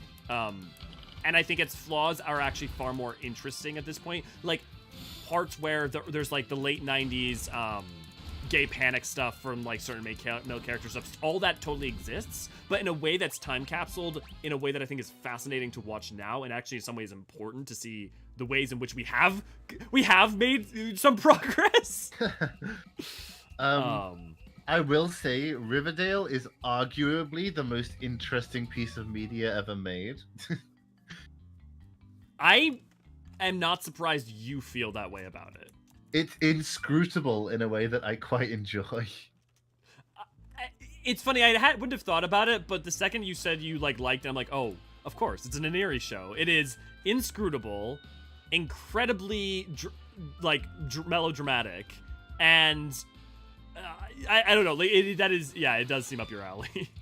There is a moment where after like a season and a half of seeing her dead brother walking around, Cheryl, who is a witch also, I guess, hunts like I think it was a nun through the woods with a bow and arrow, and it's shown as a good thing.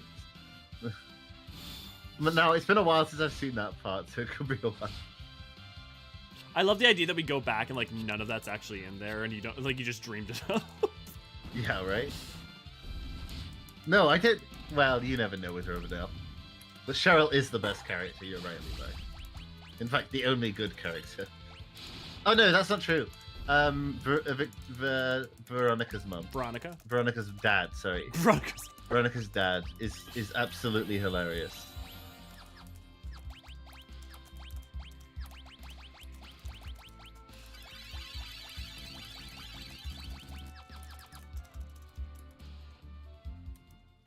Yeah, but lady, that's just Atlas. Atlas loves gay panic. It is Atlas insists. They still do. Yeah, it insists on putting gay panic in every game it makes. Like, that's the other thing is that, like, and I feel like Japan is getting better, but slowly. But, like, that's also a kind of a Japan thing, too. It is, but Atlas is... Like, Atlas is more than Japan, like... Yeah, and the thing is, Buffy also grows. Like, the thing is that Buffy... Why I'm fascinated by, for instance, the gay panic stuff in the, like, early seasons, it's not, like, a huge aspect of it, but when it exists is that it's such an interesting time capsule of that point in time in American culture. But, by season 4, you have Tara and Willow, and that relationship as it goes on. So, it definitely evolves. Oh, Demins, don't overdrink Monster. One time I drank 6 cans of Red Bull in the space of 2 hours because I was really tired at work, and I was like, sat there at my desk shaking. Did you say Demins? Yeah, Demins is in chat. Where? Why is my thing not uploading? Oh, I literally can't see him. it could be. Okay, I'm gonna refresh my thing. Good to see you. Glad to have you, Demins. Yeah, he is. Okay, it just wasn't uploading. There you are. I bought a 24-pack of Monster yesterday. I just arrived. I'm ready to fucking go! Throttle Berms! Monsters! Oh, by the way, you know who's back? Ninier, I need you to vamp for me. Okay. Oh, I'm vamping? Okay. I have 2 dogs on the bed. Oh my god. There was, like I said, so let me tell you about the drama at work today. So, essentially, we had to order some equipment, and the front desk got pissed off because one of the teachers went over their head. And then we were all sat in a meeting today, talking with each other, and they were like screaming at each other while I was sat in the corner of the room. I was kind of living for it, but I was also kind of very awkward. And anyway, I just went and got popcorn and ate that while I was sat in the meeting room. Hey, there's Deadpool. Deadpool's back. Deadpool's back from his little road trip. Yes, he is back.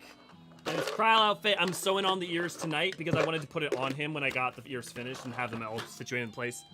So, Monday is going to be his Kryl outfit's going to be ready to go. The boy, I miss him so much. He's very good. He's a very sweet boy. Levi, my school is, if you know much about Asian culture, it's like a tuition center. Prep? Like, not like a cram school really, but because that's not quite accurate, but so not entirely unlike it maybe. But it's between the two. It's like a cram school for 6-year-olds. Yeah. The boy, yes. He missed you guys too. Hi, you're very cute. Yeah, I was somewhat forgiving of the gay panic stuff in Persona 4 because sadly that's how we all acted as teenagers in the early 2000s. It wasn't how I acted. But I also, look, I was always, my experience was very much like... I was a very young child in the early 2000s. Yeah, in the early 2000s I was... Well, I was born in 95, so in the early 2000s I would have been 10 in like 2005. I was born in 97. When they did it for Persona 5. Yeah. But yeah, Daniel, the fact that by Persona 5 they didn't really make any steps forward and play into it is... Well, maybe there's hope in the future. Right. Ooh, I should probably go grab my Switch and... Did I even pre-order Tears of the Kingdom?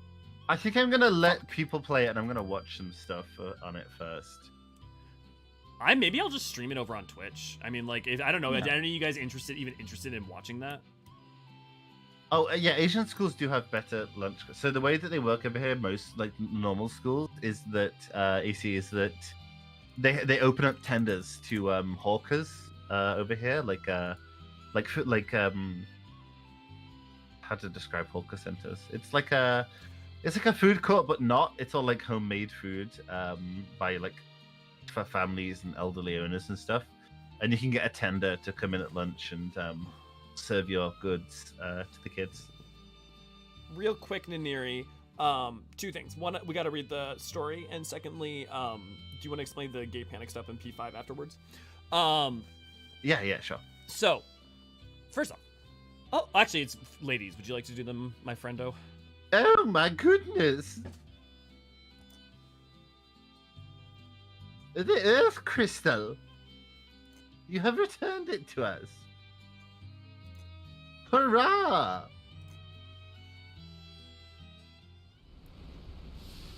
Oh. I see you have the Earth Crystal. That voice!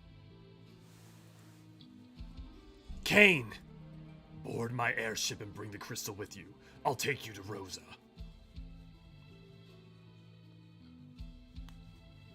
Okay, give me one quick second. Okay. I am overheating a little bit, so I'm going to take out my maid outfit if you want to talk about the P5 really quick. Okay, so first of all, Atlas has an extremely long history of gay panic stuff. In 4, Kenji is a very central playable character, and a lot of his story is sort of a somewhat destructive story about masculinity and sexuality, and in which being gay is literally depicted as a demon within him.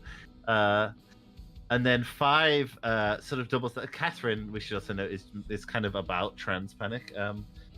But in 5, there are two of the only canon gay characters in 5 who meet some of the playable characters. They're just sort of caricature sexual predators who try to make a pass at like a underage boy on the street. And it's very strange. But it's not the only thing either. I think Atlas actually tried to fix this, and it was bizarre. Like, they tried to fix it, and they didn't actually fix any of the bad stuff about it. They just made Reiji go along with it a little bit more, which was odd as well. There's also some weirdness in that, like, I get the feeling with Catherine, what was the remastered thing called? I feel like, how do I put this? I feel like someone thought they were trying to do right. You know? Like, I don't know, like, I don't... The problem is that it doesn't always necessarily come out of a place of immediately seeing... Sometimes it seems like it doesn't necessarily come from a place of being malicious, but it'll still be like, yo! Yeah, so Catherine starts body. off really strange in that it very much attempts to humanize it, and then it attempts to like use the trans character's transness as like a nightmare, like a nightmare demonic source of pain, and I was like, okay. And then aliens.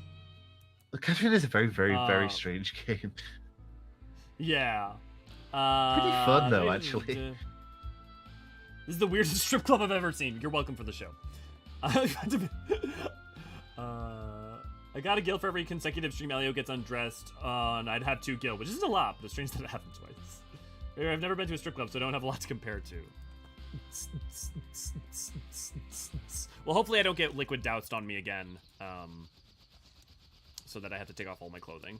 I've never been to an American-style strip club, but I've been to one of the ones over here, which isn't really... It's like a KTV, like a karaoke bar that sort of has that element in it. And then I've also been in various nightclubs that are X-rated. I went to a nightclub in Berlin once that had a big hole, like 2 floors, and a big hole in the upper floor, and it was for pissing on people below, which is very German.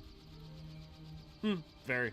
No, I was gonna say, like, I feel like, as someone who doesn't necessarily get a lot from spectating in and of itself without the, like, I have to say that I just don't have a lot of interest, though for some reason a karaoke strip bar sounds more appealing. Maybe it's just because there's something to actually do.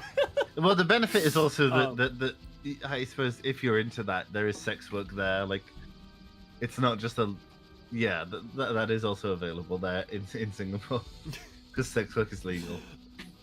Oh, I somehow I didn't know that. Where is the Earth Crystal? And on that note, I have it here. Where's Rosa?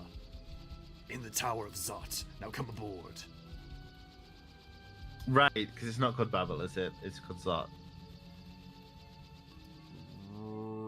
Right? Is there not a Tower of Babel in this game? I thought there was. I thought Kane! it was. Where are you hiding? Now, Master Golbez would like a word with you. Golbez! Well done, Cecil. You have exceeded even my expectations. Wretch, show yourself! In due time, you will yet come to understand my benevolence. What benevolence, brother? Rosa stands beside me at the top of this tower. Bring the crystal here and we will make the trade. She had better be safe. Wait, it's the Giant of Babel. Is that what... Right? Oh yeah, Then the you had big best walkie hurry. dude. We wouldn't want anything unfortunate to happen to her. Babel's later. Yeah, everyone say Babel's later. Yeah, okay. I'm not. Which also makes sense in terms of, like... So Zot, obviously the Tower of Zot in 14. Also, the final boss of that is the Maga Sisters. I'm so glad that they finally put the sisters in 14. I really like them. I really love their incarnation in 14 because it's really, I think, simultaneously perfect for 14 and a perfect reference. Like, it really feels like a really solid reinterpretation of them for context that makes a lot of sense with Abner and its history and lore and like mythology. Yeah, I liked them. I liked the iteration of 14, and I also really liked them in 10. Yeah, I love the 10 one. Surprising no one. Yeah. I also really love their reinterpretation of Anima. Like, the context around it, I think, slaps to high hell. Gave us plenty of content to talk about. Oh, what could it be? I didn't necessarily expect it to be what it was, though. What, Anima? Yeah. Or, yeah. I didn't expect Anima to be what Anima turned out to be. Which, in retrospect, right. It wasn't that hard to find to see, but... Right, I mean, that's the thing, that's why I kind of love it, is that in retrospect, it's like, how the fuck did I ever not think it was going to be that? But also, I totally did. Yeah. Why do ancients the keep sisters making these doomsday weapons? Sorry. Oh, sorry. No, you go ahead. That are ripe for abuse down the line. Well, usually because, think about it, it's kind of like why we made nuclear weapons, and if we all, die, we may leave those behind, right? It's... Civilizations tend to fall after about the point they start making super weapons. We even have Around. dungeons. Good to see, glad to have you. With like ominous environmental storytelling lore telling you that this is a dark place and you shouldn't be here. I also think the kanji stuff is trying to come from a not totally malicious place either. It just doesn't have the educated grasp of the show. Yeah, and I'm not gonna sit here as someone who's not the most informed and educated person in the world and cast aspersions, but I will just say, like, I think whatever the intent was, ultimately it is bad and in some ways almost quite harmful. The funniest thing is Diamond... that Atlas has made some of the most iconic gay romances in fandom history and just doesn't know it. Like Yosuke and PC, and Goro and PC, and Joker, and like they keep making the like central male characters really good ships with the main, and then sort of leaning into it unintentionally, and then being homophobic about other stuff. Yeah, it's wild. The sisters fight in 14. I'm gonna say something controversial. I think one of my favorite dungeon bosses in the entirety of Final Fantasy XIV is the sisters fight, because I love how goddamn busy it is and how much you have to fucking pay attention and play it hard. You do, like, it feels like you do have to pay like attention, a mini trial, and I but love it doesn't feel like a hard love fight if you do pay attention. Yeah, I'm not saying that to undercut anyone who's like, oh, Jesus Christ, it's so busy. It's not even that it's hard, it's just busy. I love how busy it is. I love dodging and moving around too. Yeah. Maybe the part of that is also playing a tank, like being a tank main. That's fun enough as a healer as well. It's a little inconvenient at times, but that's part of the fun. Oh, wait. Are we getting... Oh, yes, of course, because this is dwarves. What? Because the dwarves have puppets in this game. That's where Casca and Blanca, or whatever they're called, are from. They're from this game. The who to what now what? You know the puppets from Aether Tower? From what tower? The dungeon in 14. The tower at the live stream. Oh, the anti-tower. Yeah, the anti-tower. Yeah, that's they're from this game. No, because that's... No. Oh, is that? Oh, wait, no. That is from 4. Yeah, I was about to say, but for some reason I thought it was from 5 for a second. No, the dwarves in this game make Kakabina. Yeah, they are. Well, they're a Divine Comedy reference in name, yeah. But they the dwarf in this game make like puppets like that, and in fact, I genuinely have no memory of that. Huh. I didn't recollect that at all. It's more played up in the in after years because you can play as one of them and you use Calcabrina in it. In this one, I think it's just a boss. Right. I know it's a boss in this one. Because I remember looking that up recently for some reason. That hound's fiery. I mean, look, better than being... Actually, you know what? No, a giant fiery dog is kind of scary. This doesn't get a lot worse than that. Let me catch up with chat real quick. I like the introduction in 14. I don't like that I need to spend more gil on time to complete my wind-up primals collection. Thankfully, Anima dropped on my first clear. Nice. The thing about the femininity of Anima is actually... in its TT card. Oh, interesting. Oh, I should read... I need to go read that. I don't know. I must have... Let me go pull it up and read it for you. Yeah. Well, let me know if there's major spoilers. Oh, yeah. Well, there shouldn't be, because it's only launch material, right? No, but we're not there yet in stream. We're just starting Endwalker now. Oh crap. Okay. Here I'm just gonna read it quick. Okay. Emma was probably. Yeah, it's super spoiler good. I suppose it would be, wouldn't it? Oh, that's what you meant with the gender thing. The femininity. God damn it. Gamerscape is dropping down on the Google results. Do you mean like the lack of femininity? Because like, yeah, they explained that. That's not even for the triple triad card. They explained that even just in.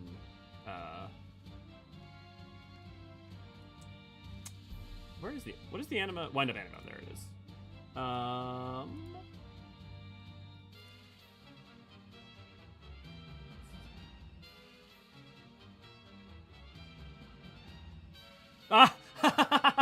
The joke on the wind-up mini is hilarious. Warning, cannot be used to teleport or upgrade weapons.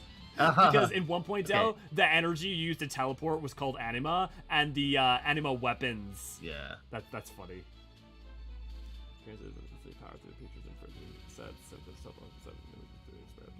Yeah, okay. It just explains what it is. I liked the 14 anima lore, but I wish I had more time to sink in. Also, anima should have been a trial. I'm torn.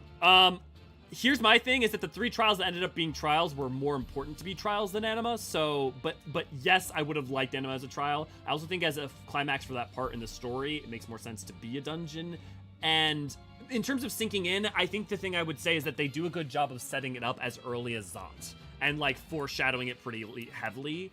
You know? Plenty of trials in the expansion, like, most of which were extraordinarily cosmically eventful, so I don't mind anima being a dungeon boss.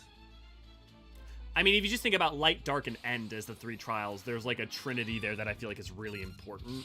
So like changing it, if it had been anima, I think it would have been to the detriment of the overall narrative. Fair. But don't get me wrong, I would have loved anima as.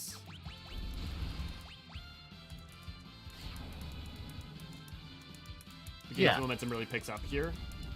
Bramble, do you mean 4s? Because honestly, its momentum so far has been pretty stellar, good. Yeah, so. It's been alright. It's been good, but if it picks up more, that's good. Because the 3 did the opposite. 3 got to like halfway and then went. Rrr. It just started dying. Okay. Honestly, that's interesting, Levi.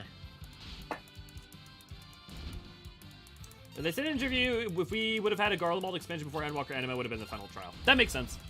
Yeah, and I know they originally, Endwalker was kind of conceived to potentially be the 7.0 rather than the 6.0. Yeah. But then they decided, like, the story momentum's already there. It's time to just go with it. I think that's a good idea. I think it works better to have done it the way they did. I personally agree.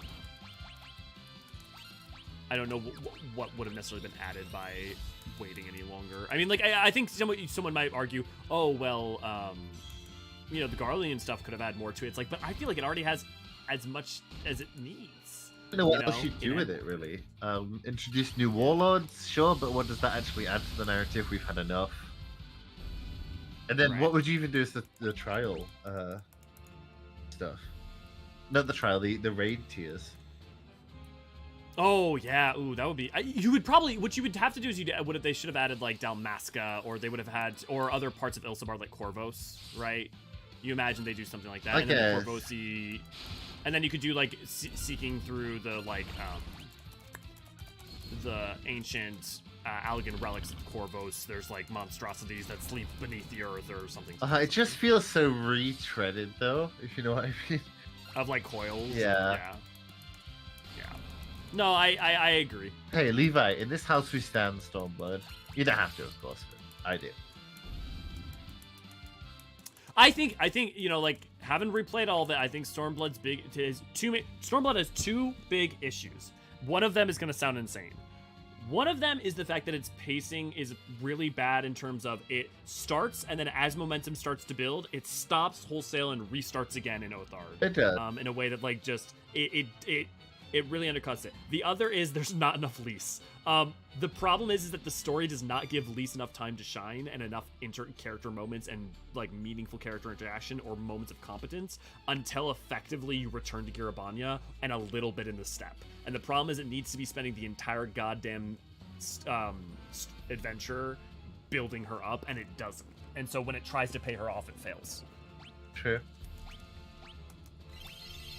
That is my personal opinion. Sonosuke, good to see you, glad to have you. Sprite, is the Kung Fu Master looking sprite the inspiration for Ranji? Almost certainly. I just always took that for granted. I actually don't know that it is.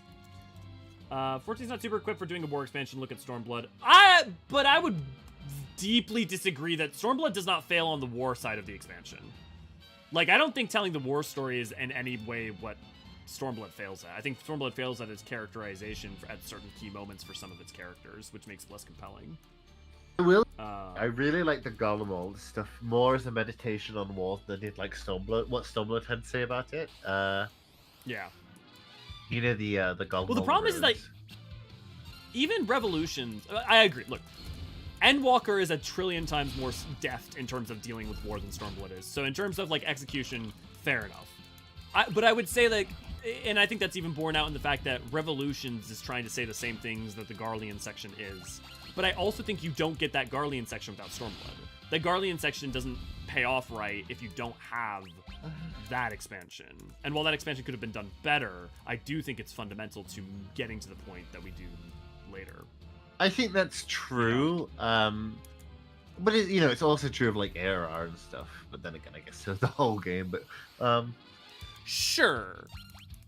I mean, the other thing is that Stormblood is very not standalone. Like, look, Stormblood is very not standalone in terms that it is an interstitial piece, whereas Heavensward can kind of stand alone. Although, I would say that Heavensward only stands alone if you include 3.1 through 3.3, because otherwise it just ends on a cliffhanger. Whereas Stormblood actually effectively ends its narrative. Yeah, I mean, I do feel like Stormblood, a lot of maybe what annoyed people at Stormblood is the fact that it doesn't necessarily deliver on like some of its long-term goals yet, which is fine. Yeah, but and it's fair, and I will defend that. Like I think Stormblood is next to ARR the weakest execution in the game. Full stop. But I still really like it. Wait, I just think that it has more merit than I think it sometimes offers. Look at that sexy lady. The sorceress. Why does that sexy lady make? That makes me think of something. Like not sorceress, soldieress. Oh, soldieress. She looks like Big Barda. No, not Big Barda. Red Sonja. She looks like Red Sonja. Yes, yeah. I stand half Stormblood. Not only is there not enough Lys, but our other main character is Alice, who's kind of like Lys, but better in every way. Yeah, no, I think that's fair. I think the thing is that it basically lets Alice be a better version of Lys. I think that's not, you're not wrong. And it gives a bunch of moments that really should have gone to Lys to Alice in a way that I understand, because Alice has joined during 3.4 and they want to now like establish her and build her up, but it needs Stormblood does not rely on Alice working to work. It does rely on Lys working to work. And Alice also already had 3.4. I think one of my bugbears is that yes, Alizé is just a better Lys, and then the thing that Lys does have, which is the commentary on war woven into a character, Fordola does in a more interesting way. Yep. The problem is basically there is a character that does every part of what Lys is doing, but more interestingly, and then also she is underserved by the time she does get. It's just it's not good. Yeah, I love the War Revolution stories in Stormblood. I love Fordola and Yotsuyu's backstory in Stormblood, but I feel like nobody actually learns the right lesson from those character stories. It depends on who you hang out with, though. Yeah, I guess I don't know that I'd agree with that. Like, because I guess no. Let me phrase it instead of just disagreeing with you outright. Let me listen instead. Which way do you mean? Because I guess I would say that people do learn from the Fordola story, and Fordola learns from the Fordola story. And then Yotsuyu, I do feel like people take away a lesson from that. I mean, I've seen dude bros be really gross about Yotsuyu's backstory, but that's just the case with anything. In which way? Stuff like kind of victim blamey stuff. Oh, yeah, no, that's bullshit. My only one thing that I feel like I have a really controversial opinion on is that I don't really come down as harshly on Hien as some people do, because the context of that cutscene to me is he's talking about there is a past event that is that happened with the guy who was running the brothel, that I did. This was before the war, before I was born, and I do like right now coming down in harsh judgment on this one specific person after dealing with the intervening 20-some years is I do not think necessarily the right call, and I'm abstaining from judgment in this case right now, especially because Yotsuyu is not even Katsuyu is, but Yotsuyu is not even here to like to accuse and stand and like his being more not necessarily recusing himself, but being more abstaining from immediate judgment to me is him trying to find a way past some of the crimes that everybody has, like that a lot of people were committed during and before the war, and trying to move forward. And I have complicated views on it rather than outright like declaring Hien's just a coward. I wouldn't say he's a coward, but I do come down somewhat harder on him than you do, I think. Yeah, I think most people do. Here's my controversial Stormblood opinion. I like Asahi. I think Asahi's a great character. Yeah, I think he's a really entertaining character. Yeah, and a really good foil. Yeah. It's Centaur Knights from Anti-Tower? I didn't even notice that. There's quite a lot of Anti-Tower here. You've got the Centaur Knights, you've got the dolls. Makes sense from what we were talking about. Yeah, right? I found patch content for Stormblood to be more entertaining. Not saying base Stormblood was bad. Oh no, the patch content for Stormblood's way better. I think it's just better executed in every way than core Stormblood. I think that's... Oh yeah, I don't know. Would anybody disagree with that? No, I think the Warriors of Darkness is a real high point in it. Warrior of Darkness is Heavensward. Shit, really? That's 3.4. Oh my god, time is a lie. Yeah. 3.1 through 3.3 is like the thing where you do 4.1 Scala, like 4.2 is like Raubon deciding to stay and all that. 4.3 is Yotsuyu. I mean, 4.2 is also Asahi. 4.4 is... Oh, I'm forgetting what 4.4 is off the top of my head. But 4.5 is obviously... And 4.4 is... It's 4. Fuck, what is 4.4? 4.4 would be Tsuyu, wouldn't it? Yeah. It would be what? It would be Yotsuyu and stuff, yeah. The Return of Yotsuyu. No, that's 4.3. 4.3 is Yotsuyu. What? The 0.3 is always the epilogue. Oh, okay. That must mean that Asahi appears in 0.2 then. Yeah, that's what I said. 4.2 is the Raubon and Sahi stuff. Okay, and 4.3 is Yotsuyu. Yeah. 4.4 is Omega. Well, no, but Omega is a side content. That's not... 4.4... Prelude in Violet. I mean, 4.4, as far as I remember, just mainly leads into... Yeah, it's the Scion that's like disappearing and stuff, isn't it? The burn, that's what it is. Yeah. It's the setting up of Seiryu's wall and all that. Oh my god, and people are so annoying about Yugiri with that stuff. Wait, what? People hate Yugiri for shouting when she jumps at Xenos. I was like, oh, it's a fictional story. You would have done the same thing either way. Yeah, that's, you know. I think Ian was done all right when it comes to dealing with war crimes after war. It's more complicated than just issuing justice. Sometimes the best thing to do is deeply unsatisfying. Yeah, all my point is that I am frustrated. I'm not frustrated in necessarily kind of disagreeing with Hien and condemning his actions, but I think treating him as like just some sort of like rank coward who's like absolutely like just like justifying what happened to Yotsuyu. It's a little what happened during callous, that but I time. wouldn't call it cowardly. Yeah. I mean, it's not intentional on his part. It's just he's very inexperienced in actually ruling. Oh, Yeah. there's Well, the and- sorceress. but I also- Yeah. And it, just to me it reads as trying to be like discerning in terms of what is that going what for instance would executing him necessarily accomplish right then. Right? In a time where everyone's trying to rebuild, there's a guy who has been fighting to try to free Doma, and like what is the path towards redemption? Also with Yotsuyu gone, what is necessarily justice in the situation? What like I don't mean these things are like, well, what if like all these things to just say there's not an answer to be found. I just mean that I think it's more nuanced than saying Hien's a coward, and I've just seen like a lot of Hien hate from that thing, and I just do you want to do them? Oh sure. Welcome to the Tower of Zod. Charmed, I'm sure. Welcome, we are the Magus Sisters. We serve Barisha, Lord of Wind. Mindy. Sandy. Cindy. We're afraid your journey is over. We will take your crystal. Say goodbye to your beloved Rosa.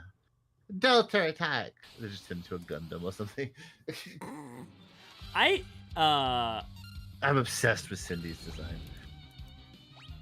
Really? It's How so come? fucking funny.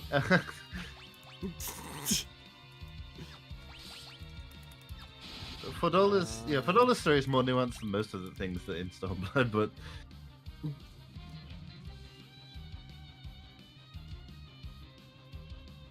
You gonna read? oh yeah, sorry. Delta attack. Oh, they're reflecting off us. Actually, if I remember, you can't double reflect, right? If I put on reflect and they put on reflect, it actually doesn't reflect. Yeah, I don't think If so. I remember right. I actually don't know. Oh, They cast reflect on the reflect, and that reflected it. cast the spell, Mindy. Okay, I'm not reading that every time it comes up.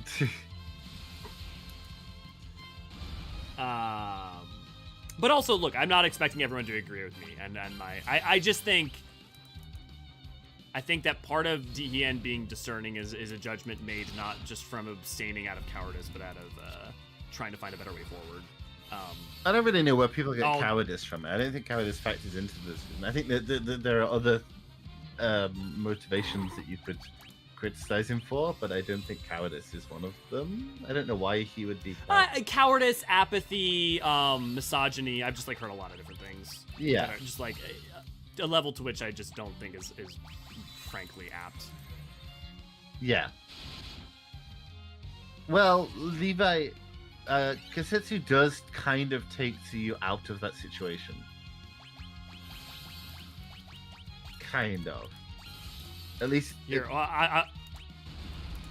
what's the? I guess what I mean is Ferdola's story is more nuanced the way the ones presented the rest of Alamigo. You don't mean any of the people living peacefully under Alamigo. I mean, peacefully under Alamigo in what way? I'm assuming you mean before the fall? Because that's partly because they aren't living peacefully. Yotsu's problem is like, why in God's name is their policy for Amnesia Woman to keep her in the place where everyone around her is someone who she harmed or hates her?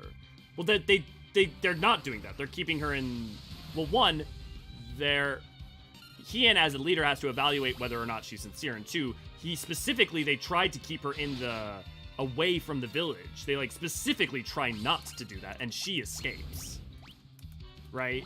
yeah, but I think But like, Levi also means that as in like Hien and all the. But at that point, she just can't be in Doma if you're keeping her away from everyone. right. But also, Hien's responsibility is also to not let her just escape. Like until he knows that it's not actually that she's actually gone for good. It's kind of his responsibility to make sure that she isn't just faking it. because of what she has done. Yeah, why keep her in dead role? Because she's, you know, she is what she is. She's a potential risk. Because of the thousands upon thousands that she killed, and the knowledge that she has that she could give to Garlemald, and you know, any number of things. Send her to the step. Well, that just seems like extrajudicial murder at that point. Yeah, well, I mean, but why send her to the step? The people of the step also don't necessarily like her and would potentially attack her, and also Tsuyu does not necessarily have the survival skills to exist in the step. I mean, you can imagine a world. Bear with me. Imagine a world in which she had remained, right? Oh, fucking how am I think you have to kill them at the same turn. Yeah, but the problem is I can't use study to see their health, so I don't necessarily know when they're gonna have. Let me find out if there's like a cheat if I could. for this. See you, lady. Have a stay with the See you, mall. lady, have a good one. I mean, I guess you could. They're allies, but they don't know her. Yeah, they probably would keep her safe, but I mean, she could probably just escape from them pretty easily. Yeah, I mean, the thing is that I could totally imagine a world in which after Hien, which he was basically about to say, was certain that it's not her, they could either have her replace, she would be with Gosetsu, Gosetsu would be your guardian, they could have gone traveling, they could have gone to the steppe, they could have gone to Eorzea. I think part of the story is like if things had gone right, that would have happened, you know? Like in a world where things didn't fall apart because of Asahi. No, so we need to kill Cindy. Cindy's the one who's resurrecting them. We kill Cindy and then they can't resurrect anymore, it turns out.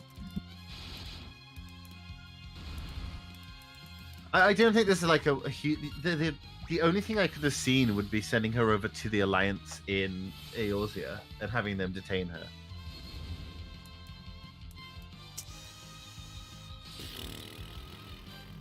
Well, I mean, as long as it's... Well, that's the other thing, is if they send her away... Hien can, because of the power he controls over Doma, can say, hey, I'm saying this is okay, she is, you know, free of crimes, but there are other people who fucking have long memories of the damage inflicted by her, right? I think that's just strange how they handle both women. But wait, but I don't understand, that's what I'm trying to understand. But, like, why? Because, like, you just said, but what's weird about Fordola? Oh no, do you mean also Lise? Fordola did you see Lise? Is that what he's referring to? I think so, because Levi has mentioned he said that Fordola and... Right, but he said Fordola and Yotsu earlier, that's what I was okay. Base Stormblood is messy, but the fallout of it has consistently been some of the best storytelling in the game. Yeah, definitely good green caps. All you. This can't be. Oh, Delta attack failed. No! Are the Mega Sisters inspired by something? Because it seems like a really random thing to come up with. Or was it just Matsuno made some art and they were like, that's good. Did we not look this up the other day? But I can't seem to remember if we found an answer. Or was it something else that we were looking at? Where did the Eorzean Alliance put prisoners of war anyways? Uldar has like a big jail underneath it. Yeah, I know that there's multiple jails that exist in different places. Lim's just got like a brig, like a prison called the brig, I think. Yeah, I don't know for sure. Didn't they lock up every collaborator? Oh yeah, they locked up most. Yeah, in Alamigo. Yeah. Yeah. Fordola. They explicitly tell us people like Yu Hase and other people and every collaborators were locked up. It wasn't just Fordola. We just happen to see Fordola in the narrative because they can't show us every example. The Mega Sisters are probably based off of the Fates and various other triplicate goddesses. It's such a common. Yeah. One more thing. I also don't know if Yotsu's story is necessarily supposed to be a big commentary of anything. A simple tragedy about a young woman not being able to allow to forgive herself is also just a good beat. Yeah, I mean, like I think it is definitely is a commentary on. Or it's engaging with multiple ideas. I definitely think it is about the scars of war, what it means to be a tabula rasa, I think there are things it is there to talk about. The problem is that fiction, just on a basal level, is sort of innately a commentary on things, even if it doesn't try to be. definitely. So I mean, like yeah. Hien is a good example. Like ignore whatever I say, the fact that they chose to make a character say that is a statement, right? Like it is, and it can be. And if the game doesn't necessarily critique Hien harshly for that view, then the game is not necessarily implicitly condoning it, but to an extent, you know. Amano, thank you, Infinite. Yes, Amano, not Matsuno. I keep doing that. How did we get onto this? It's also, someone opined about Stillblood. yeah, it's also a very short time period, and they need to have Tsuyu around because of the agreement with Garlemald. They need to show her to them. Right. By the time they find Tsuyu, very shortly after Asahi appears, and that whole thing comes down. Right. So like, there's not a lot of time. How much of the population were collaborators? Like, I think I just don't understand how Alamigo as a country functioned under Garlemald. Like, doesn't seem like all the Alamigans were slaves. Well, no. I mean, people just live their lives when they're under an occupation. Yeah. Like, occupations don't work. Like, occupations don't necessarily. Sometimes they can, but, like, don't just come in and everyone's immediately a slave. Right? Like, Garlemald's trying to come in, conquer, use like, their resources like young men and women, potentially, but also they're trying to bring everyone under the banner of Garlemald, right? To, like, synthesize other nation-states into being a part of them so that they have control. So no, it wasn't that all Alamegans were slaves. And I mean, like, you get that from, like, the different parts of Girabania and the fringes and the peaks, right? Yeah. And so it's not... Also, like, they talk about this in 4.1 and 4.2, but there's a difference in terms of collaboration, right? Like, there's a difference between, like, Yu Yu Hase and Fordola versus someone who is conscripted and fighting, and some of those people defected defected immediately, right? Or some of the people tried to help out during the Battle of Migo, or some some are like, I know, like, it's complicated because a lot of these people are conscripted into war. And the thing is if you were gonna, like, Gosetsu, right, killed for the Garlean Empire in order to protect Shun and Cayenne, right? So it's like, it's complicated. It wasn't just either people who were absolutely free of any form of guilt or people who are the absolute worst, right? There was sometimes for security, you have to start out by, okay, everyone who's collaborating, let's, we need to take a second, and then we need to discern. And that's why you do tribunals. That's why you have, like, for instance, they talk about the thing with, like, Yu Yu Hase, right? Is that they are going through each person and, like, having, like, they are doing, like, trials, basically. Yeah. The occupation is really not direct enslavement. They can just conscript or send people to some other part of the empire. Yeah. It is a little weird, maybe, because Alamigo seems halfway between old Roman idea of occupation and more modern view of colonization. I mean, I would say that look at what Rome did to Britain. Like, it's not that different. It's really not. I mean, it sort of has to be a merger because of the fact that, it's being written by modern, and it's not specifically historical fiction. So I think that makes sense. Yeah. Yeah. I guess that's kind of, I just don't think Stormblood likes to treat its nuance enough during it nuanced enough during a lot of it.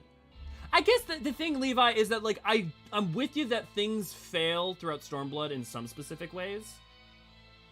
But I feel like those specific things actually are things that it did go to great lengths to try and talk about, especially in patch content.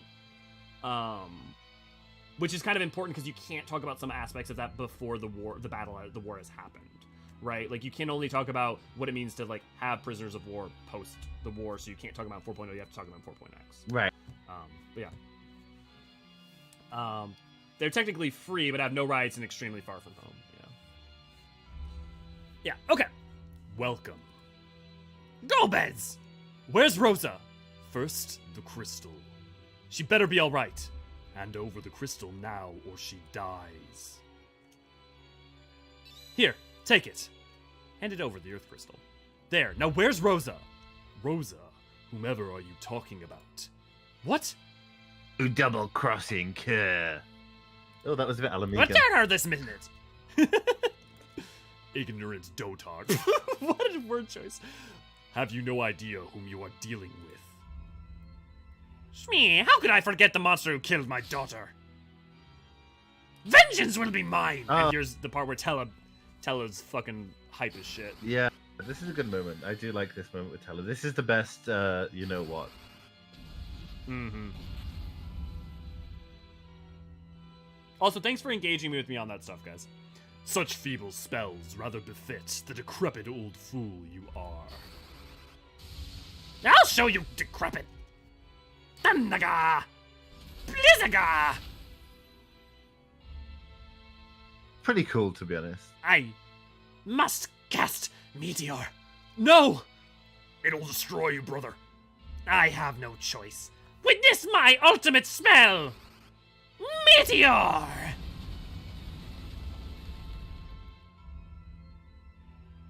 Also made Meteor feel impactful. Yeah, Impossible.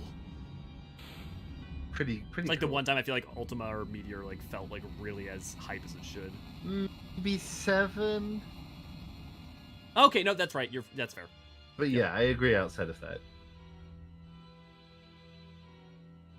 Ugh, how could he know Meteor? Tella!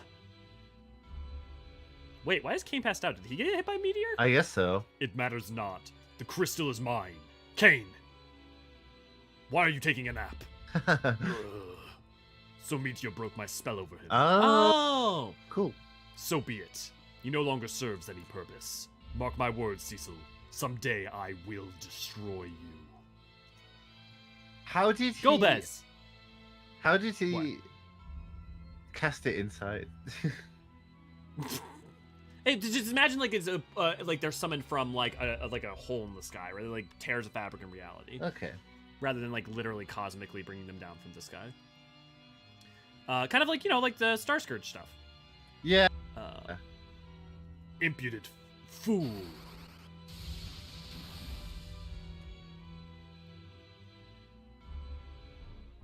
Hmm? Why don't you finish me? You. What? What is going on? Ah! Ah! Hmm? We will settle this the next time we meet. Goodbye.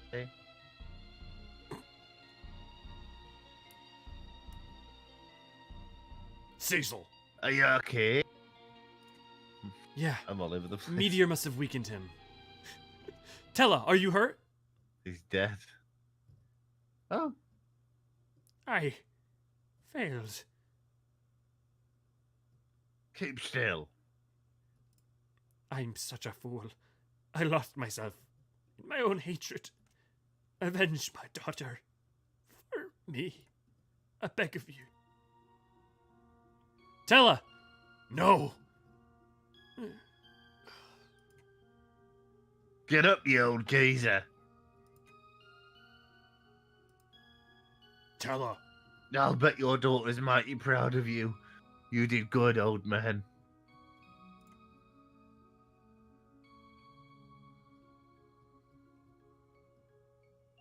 I really wonder if sprites disappearing like that was the inspiration for bodies disappearing into Aether in 14. I think so. Although I do think it kind of robbed some of the emphasis from that scene. Which was otherwise a very Tella. good scene. Mm-hmm. Tella, Anna, I swear on my life to avenge you both. And yeah, thanks for listening, Levi, and thanks for hearing me out. Thanks for I do care like thanks for offering your opinions on it. I'm with you to an extent. I just also think like there are things in 4.x that I think help with the points exact things you're talking about. Kane! Cecil, I'm so sorry. What have I done? Don't blame yourself. You had no control over your actions. But a part of me was still awake, and yet I just stood by and watched as Rosa. Rosa, where is she? Beyond those doors. We must hurry.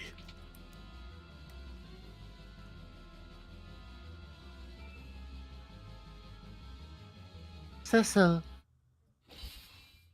Oh, fuck Jesus me. Christ. That's dark.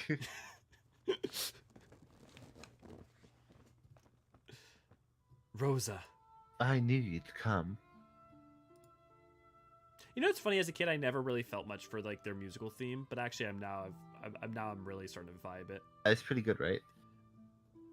I missed you so much, and I realized.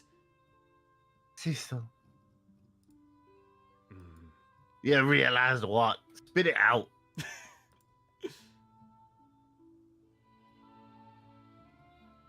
Wait, is that Kane? Don't worry, he's back to normal. Tell his meteor broke Golbez's spell. Forgive me, Rosa. I was not completely under Golbez's control. I tried my best to keep you as close at any cost. Triad. Okay. Kane, Mm. let's fight together, Kane. After all I've done, I don't deserve the honor. Hey, save the cordy drama for later. We gotta scram. That's how you undercut a scene. Let's go, Kane. We need your help now more than ever. Cecil, Rosa, thank you. White Mage Rosa and Dragoon Kane have joined the party. And now we have 3 of our 5 final companions. We're Yeah. just missing, what, Edge and... Is Fusoya final person? No. Fusoya feels like a temporary companion. to Rydia! me. Oh, duh. I mean, Yeah, Rydia. Isn't it kind of optional who you take into the family? Don't you have certain choices? Or is that in after years? Well, my memory is that you only have you got your Edge, your Cecil, your Okay. Kane, Rosa, and Rydia, and like that's what you got. Okay. Do you want to do Barbaricha or me? You can do Barbarisha if you want. It seems Master Golbez has underestimated you. The Lord of Wind, Barbaricha. You disappoint me, Kane, falling back in with such weaklings, despite your powers. I've simply come to my senses, and I've grown sick of siding with animals like you. You snotty little wretch! I'll enjoy killing every one of you. With the old man and his meteor gone, you stand no chance. Let's see about that. GBA versions lets you change your party. Okay. Maybe you had to like do the side content and you were able to. Yeah, that makes sense. Oh. Bum bum. Violent winds inhibit regular attacks. Only jump will work. God bless the full theme song. Right?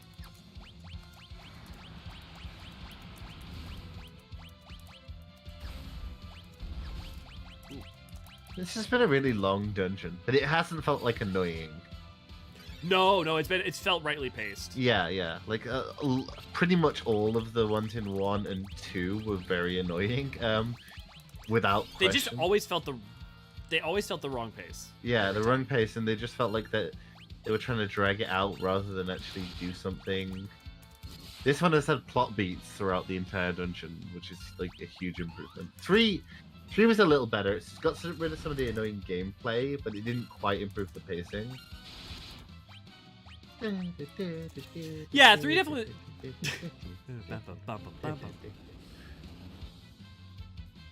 Oh, that's poor timing. Don't kill him. Oh, it's so catchy. I need to go listen to the Oh, we should stream the What's It. For the people who haven't seen it, we should stream the What's It version. Oh, the Rubicante version? No, the parody version. Let me go find it.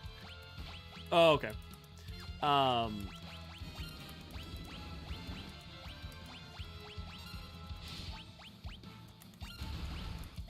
I definitely The Hydaelyn one, yeah.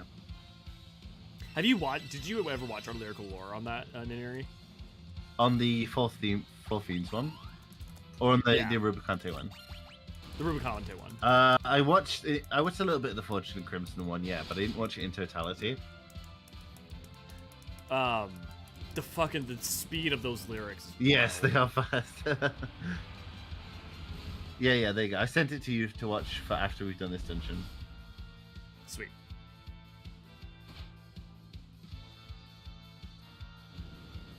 Actually, let me check if it's from any good.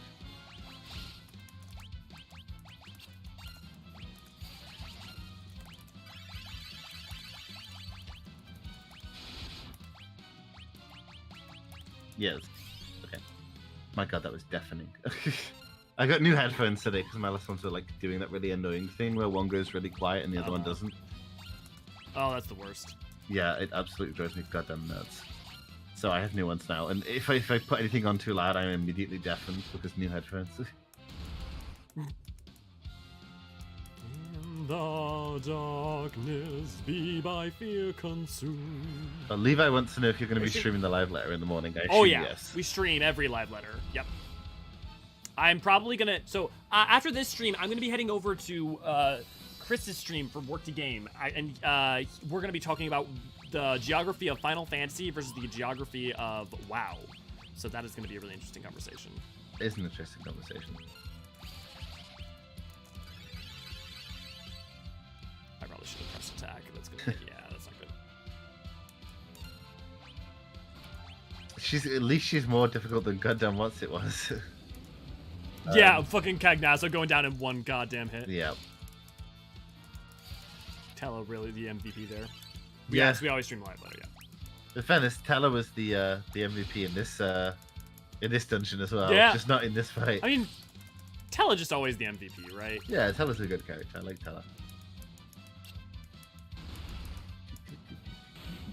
You know, hey. Ah, nice. I mean, obviously 3 did the fake out with that ending thing, right? But it did it really poorly. Is 4 the first time that they do death fake outs and do it really well, I guess? With Alan, yeah, I guess so. Because you got Palin Parlorum, you've got certain other characters that I'm not going to mention. You know? Yeah, I guess so. It's certainly an improvement over how 3 did it. Yeah, I would say so. Actually, you know what? Ray, can I send you over to go? I think Chris worked a game. I think he's probably still streaming currently, so he hasn't passed me the link. If you could go find his Twitch, where we'll be streaming, so we could put it up a little. I wish you'll have time to sleep, Elio. Sleep is for the weak. Sleep is for the weak. I'm gonna be going to bed early so I can wake up bright and early for live later. Hell yeah! Looking forward to having you guys there. It's not over. The last elemental lord still remains. Regardless, you'll never leave here alive.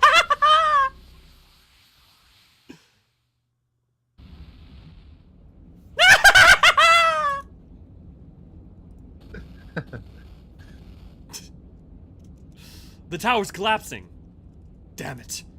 That cur. Hold on to me. Teleport. You could have used that earlier. MVP Rosa. Yeah. So you think they could just make it naked and covered by a hair strand? I've seen that. I think I've seen that. Infinite. Go look at the original Japanese art compared to the American art. Yeah, That's all I'll say. I think that is the case, isn't it? She just has hair over her. Yeah.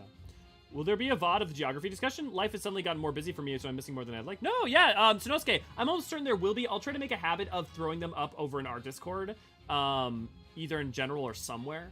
So there should be a VOD. There almost certainly. Actually, I think Chris is planning on editing them into videos, and so when he does that, I'll also make sure to link those as well. This is... Yes, it's your room in Baron.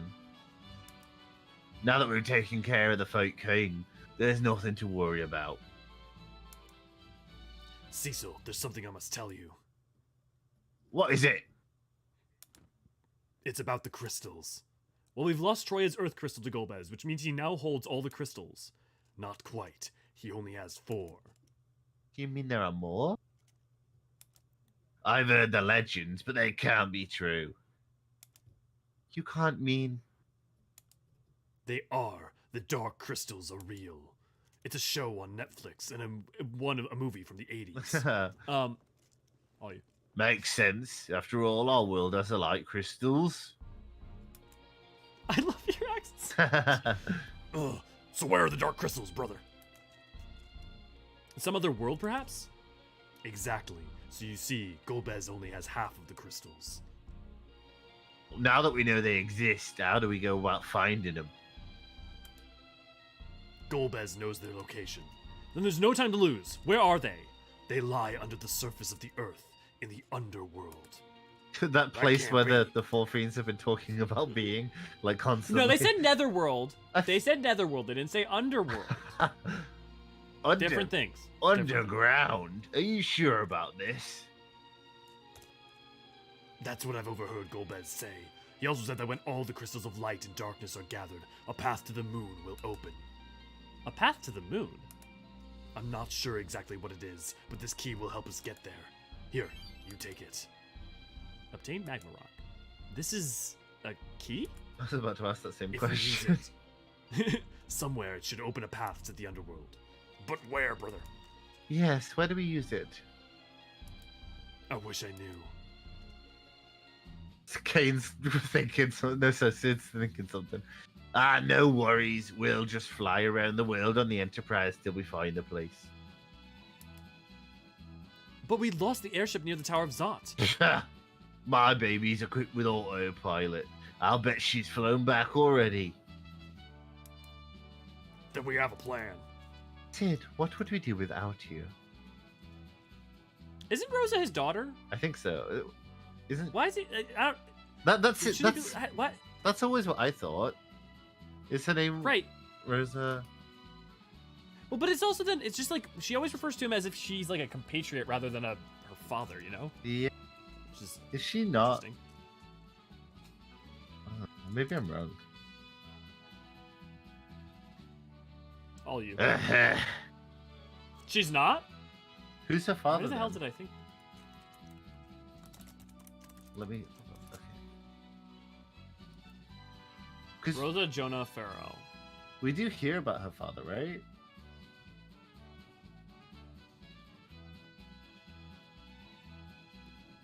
Oh, her mother. Oh, her father was just a knight of Baron. Okay.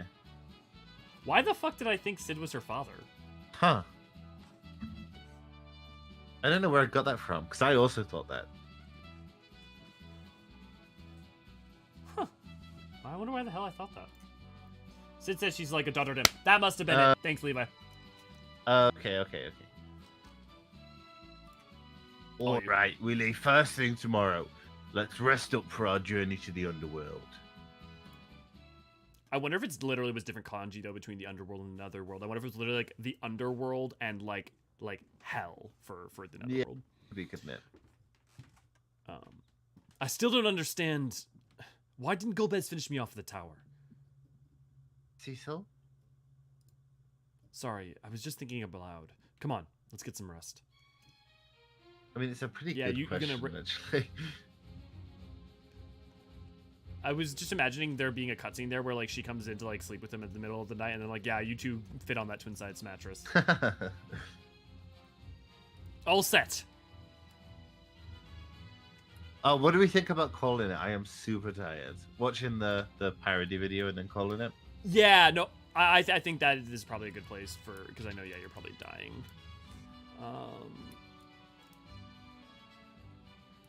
Let me go out into the open world real quick. I just want to make sure that there's not like a cutscene when we walk out and get on the airship. Okay, cool. Save. Sid's artwork is kind of scary. I know, right? Also, there's something about its design that looks like a Fisher-Price toy from the 90s rather than like a Final Fantasy character. I see that. Kane looks really Do you ever cool. have a thing? Yeah. Do you ever have the thing though where you have a character, right? Like Kane's Dragoon armor. You have Dragoon armor, right? And then you've got the Dragoon armor of like ARR that Estinian wears, and then you've got like the Heavensward Dragoon armor from 14, like from like this level 61. Yeah.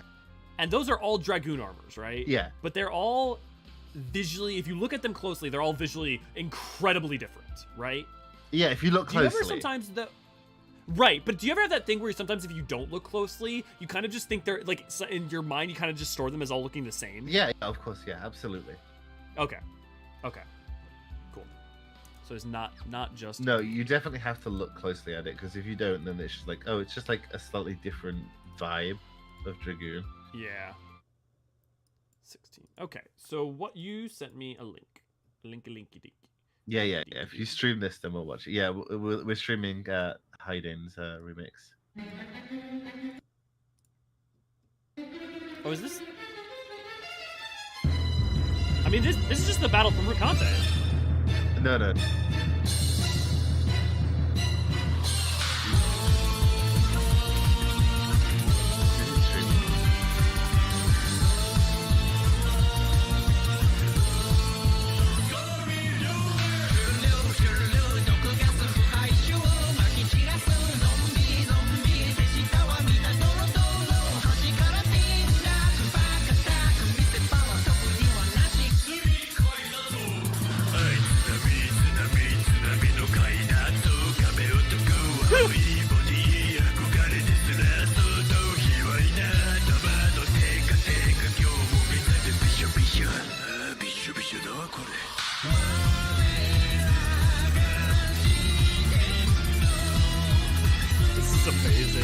good, right?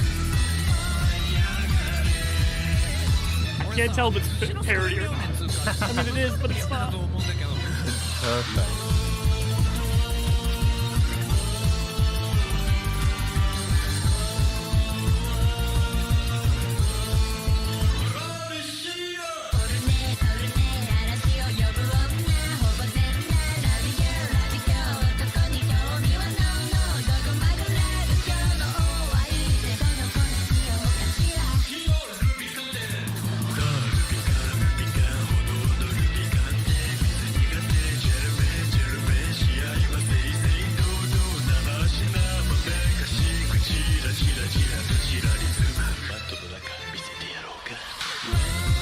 It's my favorite. Then he's just like Mario once as well. That really good.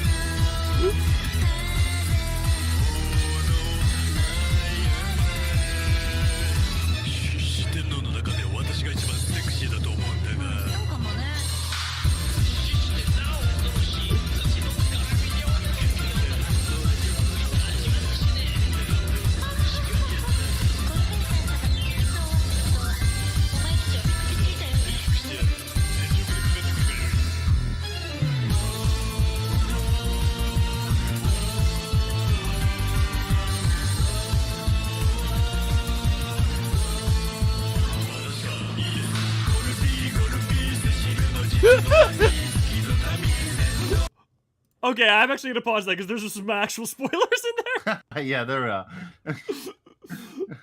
Oh my god. Oh, it's so good though. I love it. This is really good. Oh, I just realized I don't think I had. Did I have? Oh no, display was up. Okay, that's cool. Yeah, I had it Okay, on real quick. YouTube. No, yeah, no, not on you for the Yeah. So for the stream, give me one quick second, guys. I'm gonna go pull up Chris's work to game Twitch just so people have a link. Yes, yes, do that.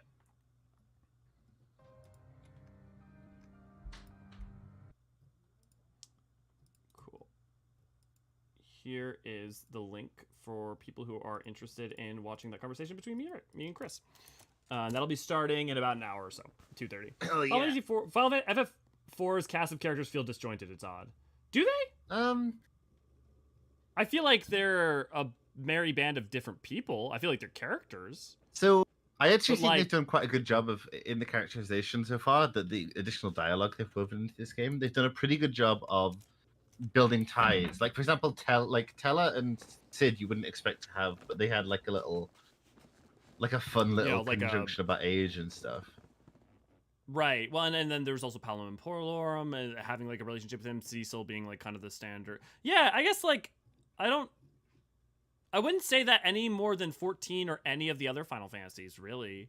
You know, especially like I don't know. I feel like they're maybe semi-eclectic, but they're not. I don't think disjoint. I don't want to use disjointed because disjointed to me is inherently negative. Whereas I feel like they're like different background, but they all kind of fit like the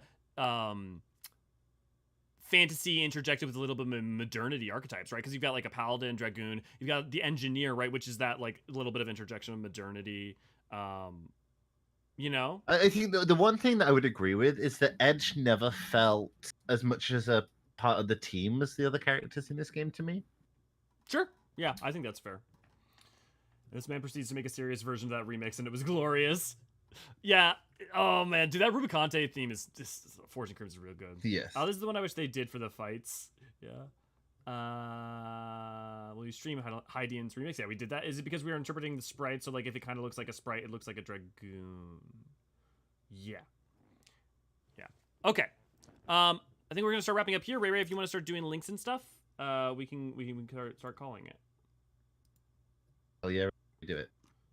Pull the trigger. Neri, my friend, do you have any final things you'd like to mention? Any bobs and doodads?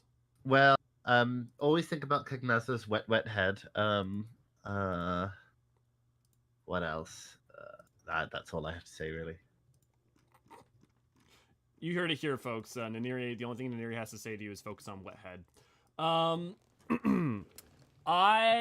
Friendly reminder, Monday and Tuesday is the MSQ stream for Final Fantasy 14. We're getting into Endwalker. This Monday is Endwalker. We're starting Endwalker, guys. It's wild. It's crazy. It's gonna be quite an adventure onto the end. Are you ready, a warrior of light, for our journey onto the end? Then Wednesday, a new video is going to be out. It might be a short. We'll see what it's going to be this time. Because right now I'm still in the midst of moving and packing up and getting everything ready. So I have not had a lot of time to do content that is not streaming. Beyond that, Thursday, me and Neri do this. And also me and Chris will be doing for Work to Game foreseeable future. We'll be doing those things after these streams. On Friday, currently I'm taking those off. It's because of packing and all that stuff. But Saturday, we have the musical streams. This Saturday, we're going to be doing 2.0. Heck yes. So that is going to be exciting. And then we're going to do we're going to do Endwalker. So it's quite exciting. Yeah, Works the Game yeah. is always fun to watch as well. So to definitely go and watch earlier on there. Totes my goats. Thank you for all the links. Ray. Yeah, if you wouldn't support us, you can always go hop over to our Patreon. It offers a couple of dollars a month. Get your name, the banner above my head, as well as the end of videos. And it goes a long ways towards allowing me and Neri to do fun things and live a better life. Tomorrow we are... Oh, yes, and tomorrow is streaming the live letter. So in, what, 16 hours from now, we'll be streaming the live letter. Yeah. If you want to watch that, definitely feel free to come watch that with us. But yeah. Neri, it's time. It's time. I have been Elio Forceron. And I've been Neri. And we will see you guys